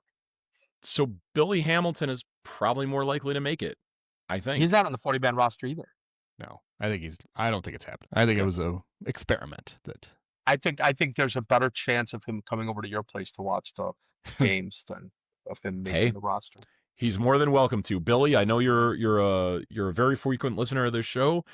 The invite is open. But I guess we'll find out tomorrow at the workout day. If little Billy's running around, stretching out. Right. Oh, Bleed Cubby Blue wrote about it 3 days ago. Let's see what Al thinks. Josh Timmers wrote it instead. All right, slightly more tolerable. All right, so are you really picking the Padres to beat the Cubs? My lips are sealed for now. I'm not going to pick the fucking Padres. The Padres, fuck them. Yeah. I will say that I still got the scars from '84. I don't foresee a long playoff run, regardless. But at the same time, I can see where if they do get past the Padres, I do feel like they still. I would be better with Cade. I mean, it's a broken rib. I don't know if we're going to get anything out of Cade, even if they make it to the next round. I think if they had Cade, I think they'd have a good chance to beat the Brewers because I don't think the Brewers are that good. I think the Cubs, like we talked about 2 weeks ago, one of the reasons that I think the Cubs do well against the Brewers is they make outs against the Brewers count out with their little speed and their little slashy shit. They want you to fuck up, and the Cubs don't. They just make the plays, and the Brewers have to string together more hits than they're really capable of, and they can't really hit homers. So if they get by the Padres, who I don't think are that good, like I think these teams are really even. I think the Cubs, even without Cade, have an advantage in starting pitching because Savali's good, but that's about it. The bullpens, the Padre bullpen is very flashy and strikes out lots of dudes. And Mason Miller is ridiculous, strikes out more than half. But the Cubs bullpen is good. Yeah, I agree. And the Padres have two better offensive players than the Cubs, unless Kyle Tucker all of a sudden pitches like Kyle Tucker. But the rest of that lineup's not that good. That's right. The Cubs have better depth in their lineup. Yeah. And the Cubs play better defense than the Padres. So you can easily make a case for the Cubs to beat the Padres. Yeah. Who's the second Padre other than Tatis? It's Machado and Tatis. Oh, Machado. Yeah, that's right. Manny's probably the best hitter in the series. Let me throw this out to you guys. Tatis is probably second. Okay. The Padres do. We brought up the Brewers that they don't rely on a lot of home runs. Padres are kind of in that same boat a little bit. They've hit I want to say the third fewest home runs of any team this season. Only the Pirates and Cardinals have less than they do. I feel like the Padres are the perfect kind of remedy matchup for someone like Shota Imanaga, who's been giving up a lot of home runs lately. Yeah. That could have that be corrected against a team like the Padres. Can we go to Petco for his start then instead of Wrigley? Yeah. I think that has. Can we just forfeit that? I think that has a big thing to do with the Padres hitting fewer homers. Right. That'd be nice. They play in the National League West. That's a real thing. There's three big parts. Well, Rockies are. It's not that easy to hit home runs in San Francisco, L.A., or San Diego. They're at a disadvantage because of that. They're not playing in any of those parks. Yeah. I looked it up too, though. On the road, they're right in that same territory too. It's not just a Petco Park thing. I think they're they've hit the fifth fewest home runs of any team on the road as well. Too. But I'm just worried about those two dudes hitting 4 homers in 2 days. Yeah, that's a good point. That's what I worry about. Yeah, I'll say because Luis Arraez is not. Although he probably will. Luis Arraez probably hit one in the basket. Yeah. Just because I think it's the playoffs. I think that the two best teams in the National League are the Dodgers and the Phillies. And I think that's true. And I think I'd agree with that. I think the Cubs are the third best team in the National. I don't think I think that they can beat both the Padres and the Brewers. And the Padres but I think they will beat both the Padres. The Padres would have won the World Series last year had they won one more game against the Dodgers. Yep. It looked like they had them beat. Yep. And then they just couldn't. They didn't score in either of those games, and they lost them. But this team is not that team. I mean, the starting pitching is kind of bad. Yeah, and they're not getting offense out of the same spot. Jackson Merrill did not have anywhere near the same year. That's right. That he was hurt a lot. Yeah, he was hurt a lot. But Merrill was down. Tatis, all things considered, had a down year for him. Yeah, for him. Machado was really good. The Padres pitching is fine. It looks good on paper. Pavetta's had a great year. Michael King's been hurt. The Padres pitching is just fine. The bullpen does it, obviously. But I think I think the Cubs can play with them. I don't think there's any reason why the Cubs. The one thing I worry about with the Padre bullpen is that the Cubs still don't handle velocity very well.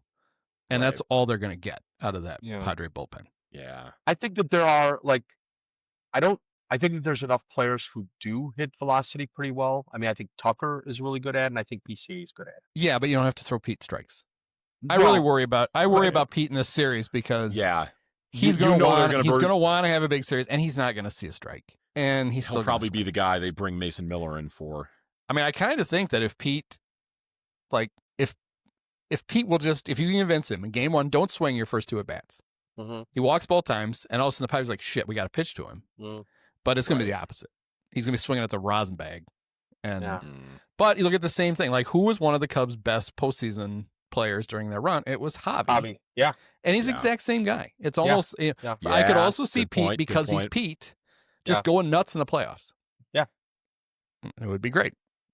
And he doesn't have to, I wrote this the other day, he doesn't have to play like first half Pete, but he can't play like second half Pete. Well, somewhere in the middle, the Cubs would be tough to beat. Like if this weekend is a harbinger of things to come, like you got some. I guess so I will tell you, I have offense. So trying to decide whether to play Pete on my fantasy team every day. Mm-hmm. I did play him on Friday, and he hit his 30th homer, and I was very excited because I knew he would hit after that. Because I really think when he got to 28 homers, he didn't have a good second half at all, but he really got bad when he was just trying to hit those 2 homers. He wanted to be 30-30, and once he hit it, it was almost like, okay, good. Now and his at bats were much better. Although the Cardinals are terrible, which is great. Well, whatever. But his approach was better. Like, it was more like, okay, I got the homers. I don't have to worry about that anymore. So maybe that's a thing. And then Seiya was very good. Yeah. Yes. Well, to say the least. Yeah. One other Padres nugget I want to add to that. A guy they picked up at the deadline, Ramon Laureano, recently just went on the injured list. Yeah, he's hurt. And he was really good. I said that might be as big of a loss for them as Cade Horton is for the Cubs. Honestly. I think I would agree. He was really, really good for him. Yeah. Yeah. They got him and Ryan O'Hearn from the Orioles, and they needed him. Because they needed bats. Ryan O'Hearn was O'Hearn has only been okay for them. Oh, really? I thought he was really good. He won the game for him the other day. Oh, really? I thought so. Oh, yeah, against the Diamondbacks? Yeah. Yeah. Well, with Laureano, he has been, since he became a Padre, he's been their best hitter against left-handed pitching. Mm-hmm. The Padres as a whole do not hit lefties very well. As of yesterday, they were at a 94 WRC plus against lefties. That's 17th in baseball. Yeah, because they have a lot of lefties. Yeah, they have a lot of left. Well, but still, Tatis and Machado are the 2 big bats you think of with them. Right, but that's it. I like pretty much everybody else. Right. Those are the 2 guys who hit everybody. Yeah. The other guys don't hit lefties. Right. Yeah. Right. Well, Bogarts is also righty, but he's been meh. Yeah, he's had a bad year, plus now he's playing with a broken foot. So. Yeah. Yeah. But thinking of like a series where the Cubs are going to be throwing out Matthew Boyd and Shota Imanaga for at least 2 of those games, that is something that maybe plays a little bit in the Cubs' favor. Well, they were always gonna, and that's why. I mean, it was going to be Horton. Those were the 3 guys. They're just going to pitch games 1 and 2 now instead. Well, unless you had Cade Horton and you swept, and then you could avoid one of them. That's actually a really good reason. Kind of thinking it through a little bit. That's a really good reason to have all those lefties in the bullpen. Also, that's a good reason for Rodgers making the team. Yeah, they don't hit lefties, and so it's just throw them as many as you can. The O'Hearn had an 837 OPS for the Orioles, 734 for the Padres. Part of that, I'm sure, is Petco. Yeah. Right. Yeah. Because Baltimore is a distance. Baltimore, very good place to hit. Especially as a lefty. But Laureano was really good for them. But Laureano had been even better in Baltimore. So even his number, I'm sure it's Petco that some of that. One thing I wrote about for tomorrow is one of the things the Padres are really good at is robbing home runs. Like they've done it's 8 or 9 this year. Yeah. You're going to need a rocket up your ass to do one at Wrigley. So that'll help. David, the Padres are a pretty good. They're a good defensive outfield. Their infield defense is meh. Right. Well, losing Laureano really hurts their outfield defense because when they had him and Merrill and Tatis, that's 3 Gold Glove, like real, not Ian Happ. Yeah. That's like real Gold Glove outfielders, 3 of them. Mm-hmm. Yeah. I don't even know who plays left now without him. Is it like Gavin Sheets back out there now? Instead of... they got Gavin Sheets. That's right. Good. Yeah. And then Machado's a great defensive third baseman. And then he's that's wonderful. Like, Bogarts can't move anymore. Yeah. Arise has been playing second. Oh, a lot. God. No, he's playing first. The last couple of weeks he's played second a lot. Yeah. Has O'Hearn been playing first base? Yes. Interesting. Okay. Well, yeah. Hopefully, you know, and I harped on this earlier in the season with, you know, Tucker not exactly showing the most hustle on some balls to the right side that he was hitting when he was struggling as a hitter. If he's hitting some to second base and Luis Arraez is handling them, I'm hoping he's running hard because those could result in Tucker getting on. I would not count on Cal Tucker running hard because his whole thing with him is injury. You need to bat every time you can. Yeah, I think he's on the Aramis Ramirez. Yes. Yeah, he's not playing the outfield, and I don't think he's not stealing any bases, and I think he's got to be very careful about when he tries to push it to get to first. And if that means he grounds out to second one extra time, I'd rather have him batting than. That's right. Because once he goes down, it's all okay. Over. That's right. That's fair. They might as well go. He gets hurt, and the Yeah. Cubs just walk off the field. They just everybody leaves. Exactly. Where'd they going? So I forget what series you were talking about that says, like, if it goes 2, it favors one team. If it goes 3, it favors another team. We talked about it sometime in the AL playoffs. I feel like with the Cubs, the Reds. Yeah. The only chance the Reds have is to win it in 2. Yeah. If it goes 3, they lose because they don't have a third. I kind of feel that way about the Cubs, that their best chance to win it is in 2. If it goes 3 and you got to throw Jameson Taillon in game 3. Oh, Big Jimmy. I watch Marquee, man. I know how good he is. They talk about how good he is all the time. And when have they ever lied to us? I know that he's great and that Ian Happ is an outstanding defensive left fielder. That's what I know from watching Marquee. Yes. Big game, Jameson Taillon. He'll be fine. And that every player's parents loves talking to Taylor. I mean, if they get to game 3, that Taillon is on the Jason Hamill. They won a decisive game against the Cardinals with Jason Hamill.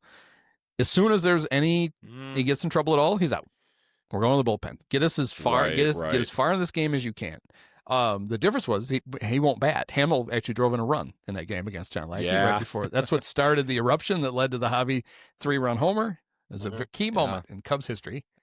Here, I remember thinking at the time too that was going to end John Lackey's career, and then he wound up being a Cub the next 2 years, and a pretty damn good one too. Oh, that was par for the course. Him screaming at his catcher. The Cardinals didn't even notice. They didn't notice if he didn't start screaming, and he wouldn't have yelled at. But he wouldn't have yelled at Yachty. It was Tony Cruz. True. Yeah. Of course, Yachty wouldn't have called that, or if he did, it would have worked. If Yachty called it would have worked. Yeah, he would have bent down and kissed Yachty's ass if that was him. No, I don't know. John Lackey would have done that. I gotta be honest. I don't know that that's necessarily true about the Cubs. Like if it goes 3, they're gonna lose. Like I don't think so.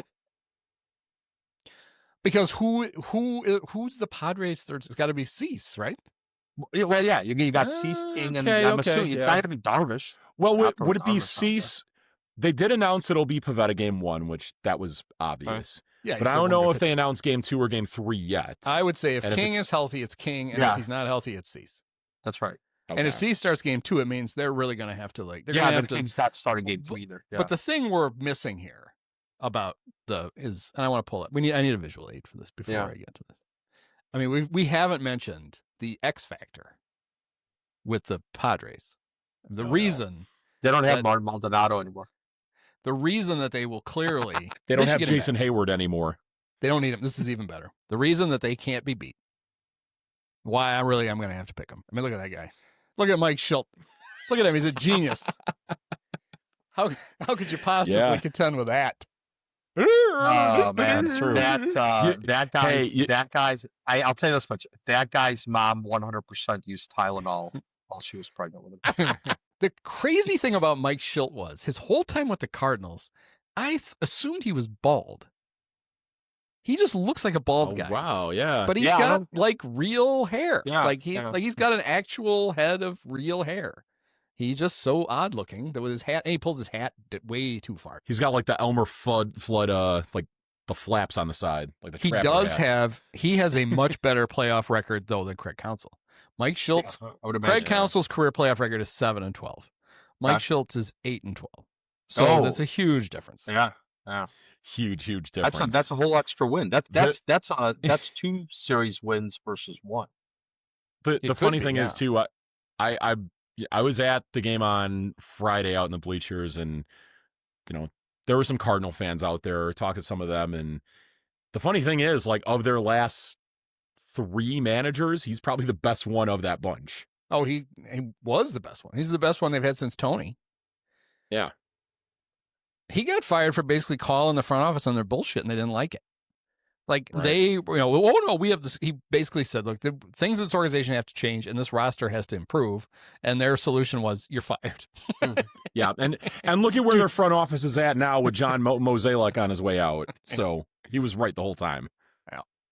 He was pushing for them to trade some of those young hitters to get pitching because they didn't have enough pitching, and they basically told him to fuck off. And then all those hitters have flopped, and they still don't have any pitching. So he was right. Yeah, I still like the Cubs. I'm going to say Cubs in 2, just because I think that's the most optimal way for them to win the series. Because I don't think they win it if it goes 3.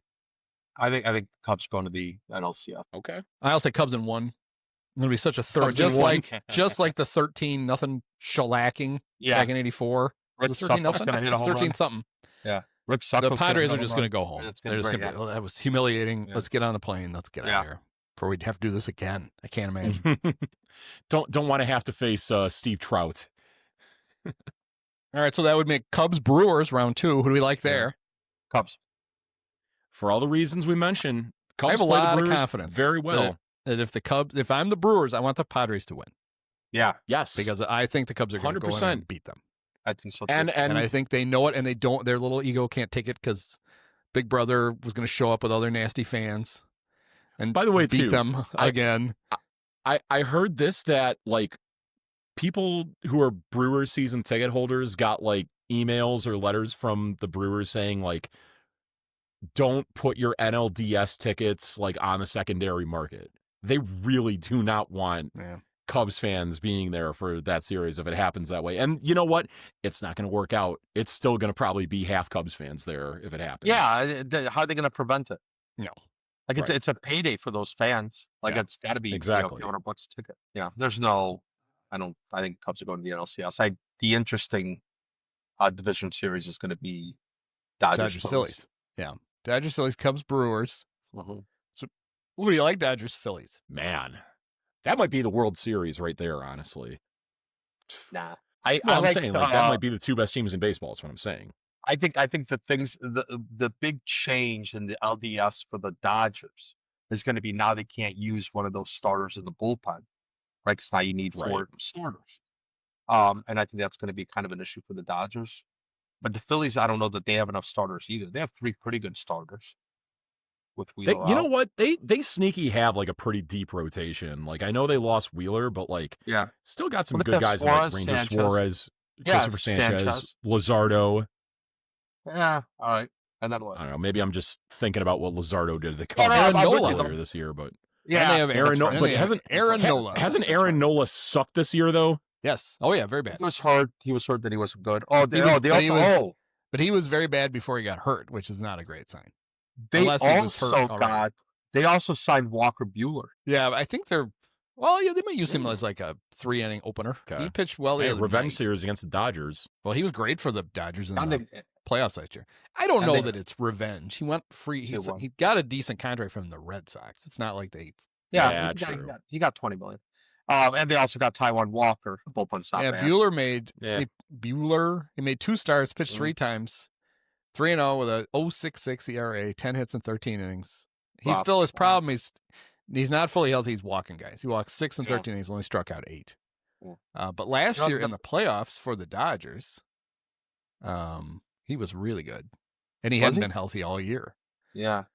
So he pitched 10 scoreless innings in the LCS and World Series combined, working 2 games out of the bullpen and making 1 start. Yeah, that's pretty good.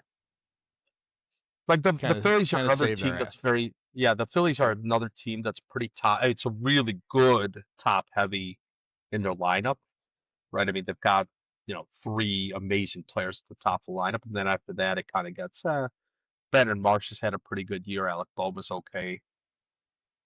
JT Realmuto might be done. Bryson Stott is not that good. And they got the guy who won the National League batting title with the worst batting average ever. Trey Turner. Did he make it back by the end of the year, or is he just gonna? No, he's back. Yeah, he show up today. for the playoffs. He played. He literally played. Today. I think they did activate him today. I don't know that they played him today. But I remember seeing an alert on my phone saying like basically officially declaring him the winner of the batting title. Yeah, he went 0 for 2. His average go down anymore? Is he 304 now? Yeah, it's 304. Yeah. Oh, it's even worse. Yeah. Embarrassing. I wouldn't even accept it if I had 304. Exactly. There was no batting titles this year because nobody. That is, yeah. So like every team is really has some real flaws in. Yeah, and so I will go back to our trade deadline discussion. Yeah. That's why it's so frustrating they did what they did. Yes. Like this isn't just a National League ripe for the taking. It was MLB for the taking this year. This was a chance to actually grow a pair and do something big. And I know the Bleacher Nation guys are like, well, nobody did. They couldn't get. Nobody was willing to pay what it cost. The Cubs should have paid what it cost. Yes. And if they couldn't pay what it cost because they didn't have enough, then that is an indictment of the bullshit we hear about how wonderful the farm system is. And I kind of think that's really what happened. I think Jed really did try, and everybody looked at Owen Casey and Kevin Alcantara and even Moises, and they're like, yeah, you can hit. Where's he going to play? Right, but I don't... I'm sure lots of teams would have given you something for Moises. Yeah. But nobody was going to give you because he was positionless. They're like, well, I can't give you that for him. So I kind of wonder. But at the same time, I'll get to just a second. Okay. At the same time, when they were talking about, I just think it's complete bullshit when Jed was like, every conversation we had about a really good player, they either wanted Cade Horton or Matt Shaw. Or they want to Matt Shaw. It's like, okay, then that means you don't have any depth in your system then. If those are the only two names you're hearing, so I think it's bullshit. I don't think they heard that. I think he just was unwilling. Right. I think Carter's we want to make sure the 2032 Cubs are good. Yeah. Was him basically saying we got some offers where we could have done something, but we would have given up more than we were comfortable with. And it's like, well, fuck you. You're supposed to give that up. You're the Cubs because you've got 6 years to recoup that before 2032 through the draft and free agency and everything else. You're not the Brewers. Thing, right. And here's the you thing, can do Andy, it. But I think that's also why guys like Moises Ballesteros were actually coveted. And I do think that, I don't know if we would have been the only one, but I think if they would have been willing to give up Ballesteros and say Owen Casey, I think they could have gotten Mackenzie Gore. They just weren't willing to do that. Or maybe you're right, or maybe Owen Casey wasn't that good. But I think Ballesteros, I don't think it doesn't matter that much, especially this day and age, that he can't play a position because you have a lot of guys around the league who fall into that. But it does hurt his value. Well, it does. If he could adequately play a position, he would be a really valuable trade piece. 100%. And he can't. And so while teams will look at the bat, he only has a 50% chance of helping you now. He's got to really hit because he's your DH for the next 10 years if you get it. And if he turns out he's kind of good, then you're going to go get a new DH and you're just not going to use it. Well, agreed. But I also think that teams understand how good of a hitter he is. He's a really, really good hitter. Yeah. He's really good. Right. That's why I think he should be. He not only should he be on the roster, they need to find a way to use him in all the games. Yes. Well, so he's a really good hitter. I think teams see that. Or have seen that. I just I think that you're right, his position did cost him, but I do think he's also very valuable, especially in this day and age where we're talking about Aaron Judge having. I'm not saying that he's Aaron Judge, but we're talking about Aaron Judge and Kyle Schwarber is an MVP candidate, and you've got other guys around the league kind of in the same vein. Eventually, it's going to be either Liam Hicks or Austin Ramirez at up in the Marlins. Schwarber, yes. Although I don't think, at least at this point, Moises does not profile to be a big home run hitter, right? Really? I don't know. Not yet, at least. I mean, because he's only got 2 for this year. I don't know how many he had in Iowa, but he's more of he is more of an average hitter. So the Schwarber thing I'll give, but not Aaron Judge. I mean, that's a big dude who, except when he has a bad right arm, right now, is a really good defensive. There's no position problem with Aaron Judge. In fact, he was willing to play out of position all last year and play center field. He didn't play it particularly great, but he played it. But I get what you mean. Like with a guy like Schwarber, which was the same kind of thing, right? You can play left field, but you're going to survive it. Right. He's not going to be making a lot of plays, but that's why the bat plays. The thing that I'll never get over the fact that they just gave him away for nothing, considering one left field he could have absolutely played is the one at Wrigley Field. Right. He was already in the right spot. Yeah. You just had to keep him there. The one thing further I'd say with Moises Ballesteros is like, because if he would have been traded in for some kind of starting pitcher from, or not from, but to a team that, was in the middle of a rebuild, I feel like you could have, there probably isn't much like, there's not a guy that you're blocking or that would be blocking Moises Ballesteros by like trying him at first base or trying him at catcher, or, you more than likely would have had a spot available for Moises Ballesteros if you had traded for him, I think. And especially if I'm not saying that. I'm saying, okay, so let's use like, we're talking about they needed to make a bold move for like an impact player. Right. So if you're a team who's trading one of those guys, the headliner can't be a guy who looks like he's going to be a really good hitter that can't play a position. Like baseball front office is not going to do that. There are a bunch of guys like Jed. They're not going to be like, well, this guy can hit, and it doesn't matter that he can't play. Because it's very clear. The Cubs have clearly already decided he can't catch.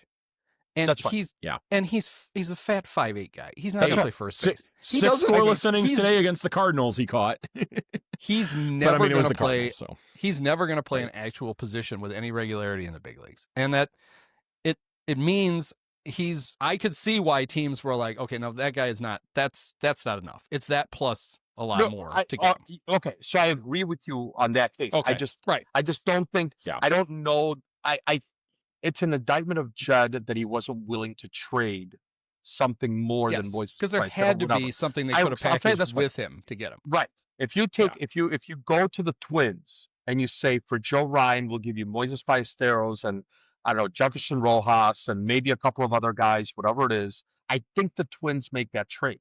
Furthermore, the Cubs have already loaded up on more outfielders, right? Casey Alcantara looks like he might be a pretty good player. And then your first round pick this year the number was one pick is an outfielder. Yeah. Right. So like I think that either Judd didn't try hard enough, or teams really did have a high price. Because I think it's kind of okay to not trade Shaw or Horton, maybe Shaw. Yeah. But like I think it's okay to not trade those guys. But I think that there's enough there like to make trades with. But I also don't know that. I don't have faith that Judd explored trading Ballesteros and other guys to get somebody like Joe Ryan or to get somebody like Mackenzie Gore or whatever else was. Yeah. And then it conveniently, Gore's injury conveniently stopped the criticism of Jed. Yeah. Yeah. Edward Cabrera too, although Edward would have come back and pitched at the end of the year. Yeah. He pitched 3 pretty good games for the Marlins at the end. But that shut everybody up because it's not, if Gore had been, pitching the last month for the Nats and was really good, it would just been a reminder every day that, well, if our GM had any balls, that guy would be our number. Him and Cade would be our 1-2 playoff starters, and we'd really have something. Yeah. And Gore kind of went downhill a little bit in the second half anyway. But anyway, like next year Gore. Well, but he didn't have Tommy Hotovy. That's right. Imagine true. That's right. What he'd didn't have have like the with Tommy Hotovy. That's right. Tyler Zombro and the vaunted pitch lab. Yeah, exactly. That's the thing. You got to add 50 points of ERA plus. Oh, just for being around the Cubs and their brilliance. Just for breathing in their musk. Exactly. Well, I'm glad they didn't completely piss it away and have to play these games in San Diego. Yeah. I'm glad they're going to be during the day. Selfishly, because I can watch them, but I mean, I could have watched them anytime. But I'm not like, I can't see them now. It'll just be cool to have day baseball playoff games. It'll be. I'm looking forward to Tuesday ones. And I'm sure that was kind of like when they're making out the choices last night, going through all the scenarios, MLB. Mm-hmm. It was part of it, right? Oh, we can do 2. They're the ABC games, and they want people to actually watch them, and it's going to look cool. Yeah. And so they're like, all right, let's do that. Yeah, I think it's right. Before we go, do we want to pick back up on where we were for the series predictions, like for the rest of the playoffs? I think we were on Dodgers, Phillies there. Dodgers, Phillies. Yeah. Man. I mean, I'm taking the Dodgers. The thing with the Dodgers is like they're probably going to make quick work of the Reds, and we're not going to like see anything from them that's like really going to, make us think they're any better than they already really are. At the same time, like they carry such big weight, and like they're facing a team that's going to be not without their best starter, and they're getting their best pitching back at this point. So, I mean, I would go Dodgers in the NLDS over the Phillies, and probably a pretty hard fought 5. Yeah. Let me know where you guys are at on that. The in the LDS? NLDS, it's a 5. DS. Just 5. Oh, No, that changes. Dodgers Cubs is going to be 7. Yeah. Exactly. That's exactly right. If there was 7, I would have taken I would have thought a lot harder on it. If it's only 5, I'm taking the Dodgers. I would like to pick the Phillies because there's a lot of reasons to safely pick against the Dodgers. It's hard to repeat, all that stuff. Yeah. But you turn to September, and all of a sudden Mookie has like 10 more pounds back on him like normal, and he's got a 936 OPS. Yeah. Shohei has, they basically managed to get through the entire season with him barely pitching, and now he's ready to go. It's and the Phillies. I mean, you're going to hit fly balls at Nick Castellanos. Yep. And he's still going to wrestle them to the ground. Yeah, he's not playing very much anymore, but that makes them even a little bit worse. And you're right. I think JT Realmuto is cooked. So their lineup is like, I think everybody looks back at 2 playoffs ago, not last year, but the year before, and how good they were, and how it was a shock they lost the Diamondbacks, and they're just going to come right back, and they're going to win. That might have been the best they're ever going to be. If they had Zach Wheeler, I would pick him. Because they would find a way for him to pitch. He would beat the Dodgers twice. But he's not going to be able to pitch against him at all. So I would take the Dodgers. So I have Dodgers Cubs in the NLCS. Yep, same. And of course the Cubs got to avenge 2017. Yeah, I don't know why anybody would pick against the Cubs in that series. How many home runs is Kike going to hit? Hey, 5? Yeah. That's not enough. 5 solo home runs ain't getting it done. Oh man, do they still have that one outfielder that like killed the Cubs early in like 2023? The guy with the like James Outman. Remember that guy? No. I think he's on the Twins. He's out. I might ask for him on loan again. Yeah, he's out, man. No. He's not. They don't have him No, anymore. they have Andy Pajas. Yes. Oh, okay. That will be the guy who goes off. He's kind of crazy. He's a good defensive player. He's not. He's got a little bit of power. He's the kind of creep that like gets 2 big hits against you, and you're like, this guy really? It's Kenny Landro all over again. Oh, he's number 44 too, right? Isn't he? Huh. Ooh, yeah. Oh God, it is. It is Kenny. Oh man, holy cow! There you go, you motherfucker. Just brought some PTSD. If I ever get a time machine, I'm going back to like 1982, and I'm asking little Andy why he hated Kenny Landro, because I don't remember. I just know I did. I carry it on. I carry it forward, but I don't know why. I actually forgot that you hated him. I hated Kenny Landro. I was a bit earnest in making that comparison. I forgot that you hated him. Kenny Landro and Keith Hernandez.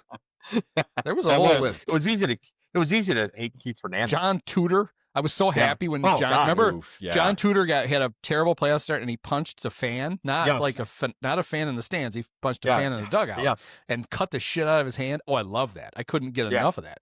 I was reading that in the paper, showing it to my dad. Like, look, this dumb shit tore up his hand. Yeah, it's like Trevor Bauer with the drone. Yeah. Yep. All right. I mean, that's what the Cubs need. They need to face Trevor Bauer in the playoffs. They'd never lose when he pitches in the game. This is correct. We need 3 out of 4 World Series playoff teams. The Brewers. Trevor Bauer took the mound. The Cubs won it. The Brewers should definitely sign him. Yeah. Yeah, they could get him for emergency. So we got Yankees versus Cubs in the World Series. Cubs. Yeah. Rematch of the 32 and 38. What else did they face in the World Series? Twice, right? 32, 38, maybe one other time. I'm not totally sure. 38, wasn't that the A's? No, 38 was the Yankees. 29 and 10 were the A's. Yeah, because that's when the A's were really good, right? The A's won 3 in a row or something like that. Yeah, and then got immediately terrible. Connie Mack sold all the players off, and they had like 30 years of terribleness. They went from the best team and kind of like the Cubs, but the Cubs didn't do it on purpose. Yeah. The Cubs also... the one brief moment during the war, But they were pretty much in the wilderness from 1940 until 1984. That's right. Terrible horseshit baseball all the time. And the A's were bad until the 70s. They had and then when they had the 6 years of really, they had all those Hall of Famers on it, they could never win a fucking thing. Right. So you got that joy. Couldn't even make the playoffs. Yeah. How many times did they play the Yankees in the playoffs? Cubs over Yankees in 5? Yeah, I'll give the Yankees 1. Why not? Yeah. I'll in fairness give them 2. I'll say Cubs in 6. Get the win at Wrigley Field. Ye of little faith. Ye of little faith. Yeah, 32 and 38. Oh, here's highlights of the 38 World Series. I know nothing about that actual World Series. I know that was the year with the homer and the Gloman for the Cubs to win the pennant. All right. Well, we got our picks. Oh, there we go. Looks just the same. Oh, wow. Look at that. Wow. Joe McCarthy, the traitor, used to be the Cubs manager. Boy, you can tell this is colorized, huh? Look at that. Good Lord. There's Yankee Stadium. Why couldn't they have more cameras? It was basically like having Spiro Ditas and Adam Archuleta do your game. Yeah, there you go. You only bring 2 cameras to the whole thing. Right. That's why I joke as soon as Pete challenged that spot, I'm like, Pete, there are no cameras here. They're not going to overturn this. Look at the crew. Is that Ryan Sandberg? I don't think he was a lefty. Did he play on the 38 Cubs? Trying to think, what number did Kyler wear around this time? That looks like marquee broadcast. Wow. Here's the pitch. Cut to the farthest camera away. Probably Yogi Berra. Those uniforms those aren't good. Oh, man. We'll watch one highlight. Where's the red? Oh, just on the hat. You going to say something? There we go. I like the watermark. We're back to Yankee Stadium. All right. Well, that's enough. I'll add it to the post. Everybody can watch it there. Yeah. It's going to be just like that. Yeah. They should bring back those cameras to the announcer. That PA announcer was great. I mean, it's the World Series. It should have been in 2003. The Cubs would have won it. Well, everyone really wanted Cubs Red Sox that year, but yes. I didn't. I remember thinking, I don't want them selfishly, I don't want them in this World Series. I don't want it to be the 2 tortured. We have only room for one tortured franchise at a time. Yeah. Right. Yeah, good would point. Have felt bad. Kind of like almost like beating the Indians. Had 2 tortured when the Cubs finally won it all. So maybe in hindsight, that was the key to the Cubs winning the World Series. But the difference was nobody really gave a shit about the Indians. True. Still don't, basically. Yeah. Except for my Uncle Larry. Don't forget me. There you go. All right. So as people, we're going to, the plan is there will be recraps, not recaps. That would be the copyright infringement. There'll be recraps after the playoff games. Could be just me. Could be me with these guys. Could be me with Dave. Yeah. Who knows? Looking but shortly after the games are over, I will be drinking heavily and coming to this. Same. All right. All right. Well, go Cubs. Go Cubs. Thanks, Andy. Thanks, Andy. Many of us have herpes. Post-game show is brought to you by Christ, I can't find it. The hell with it. It's fitting. It's got to be done with one of the best games of all time. Just unbelievable. I mean, got to congratulate the Dolan family. Thank you. Sean, my podcast co-host Andy, you were his favorite player growing up. Oh, thank you so much. Awesome.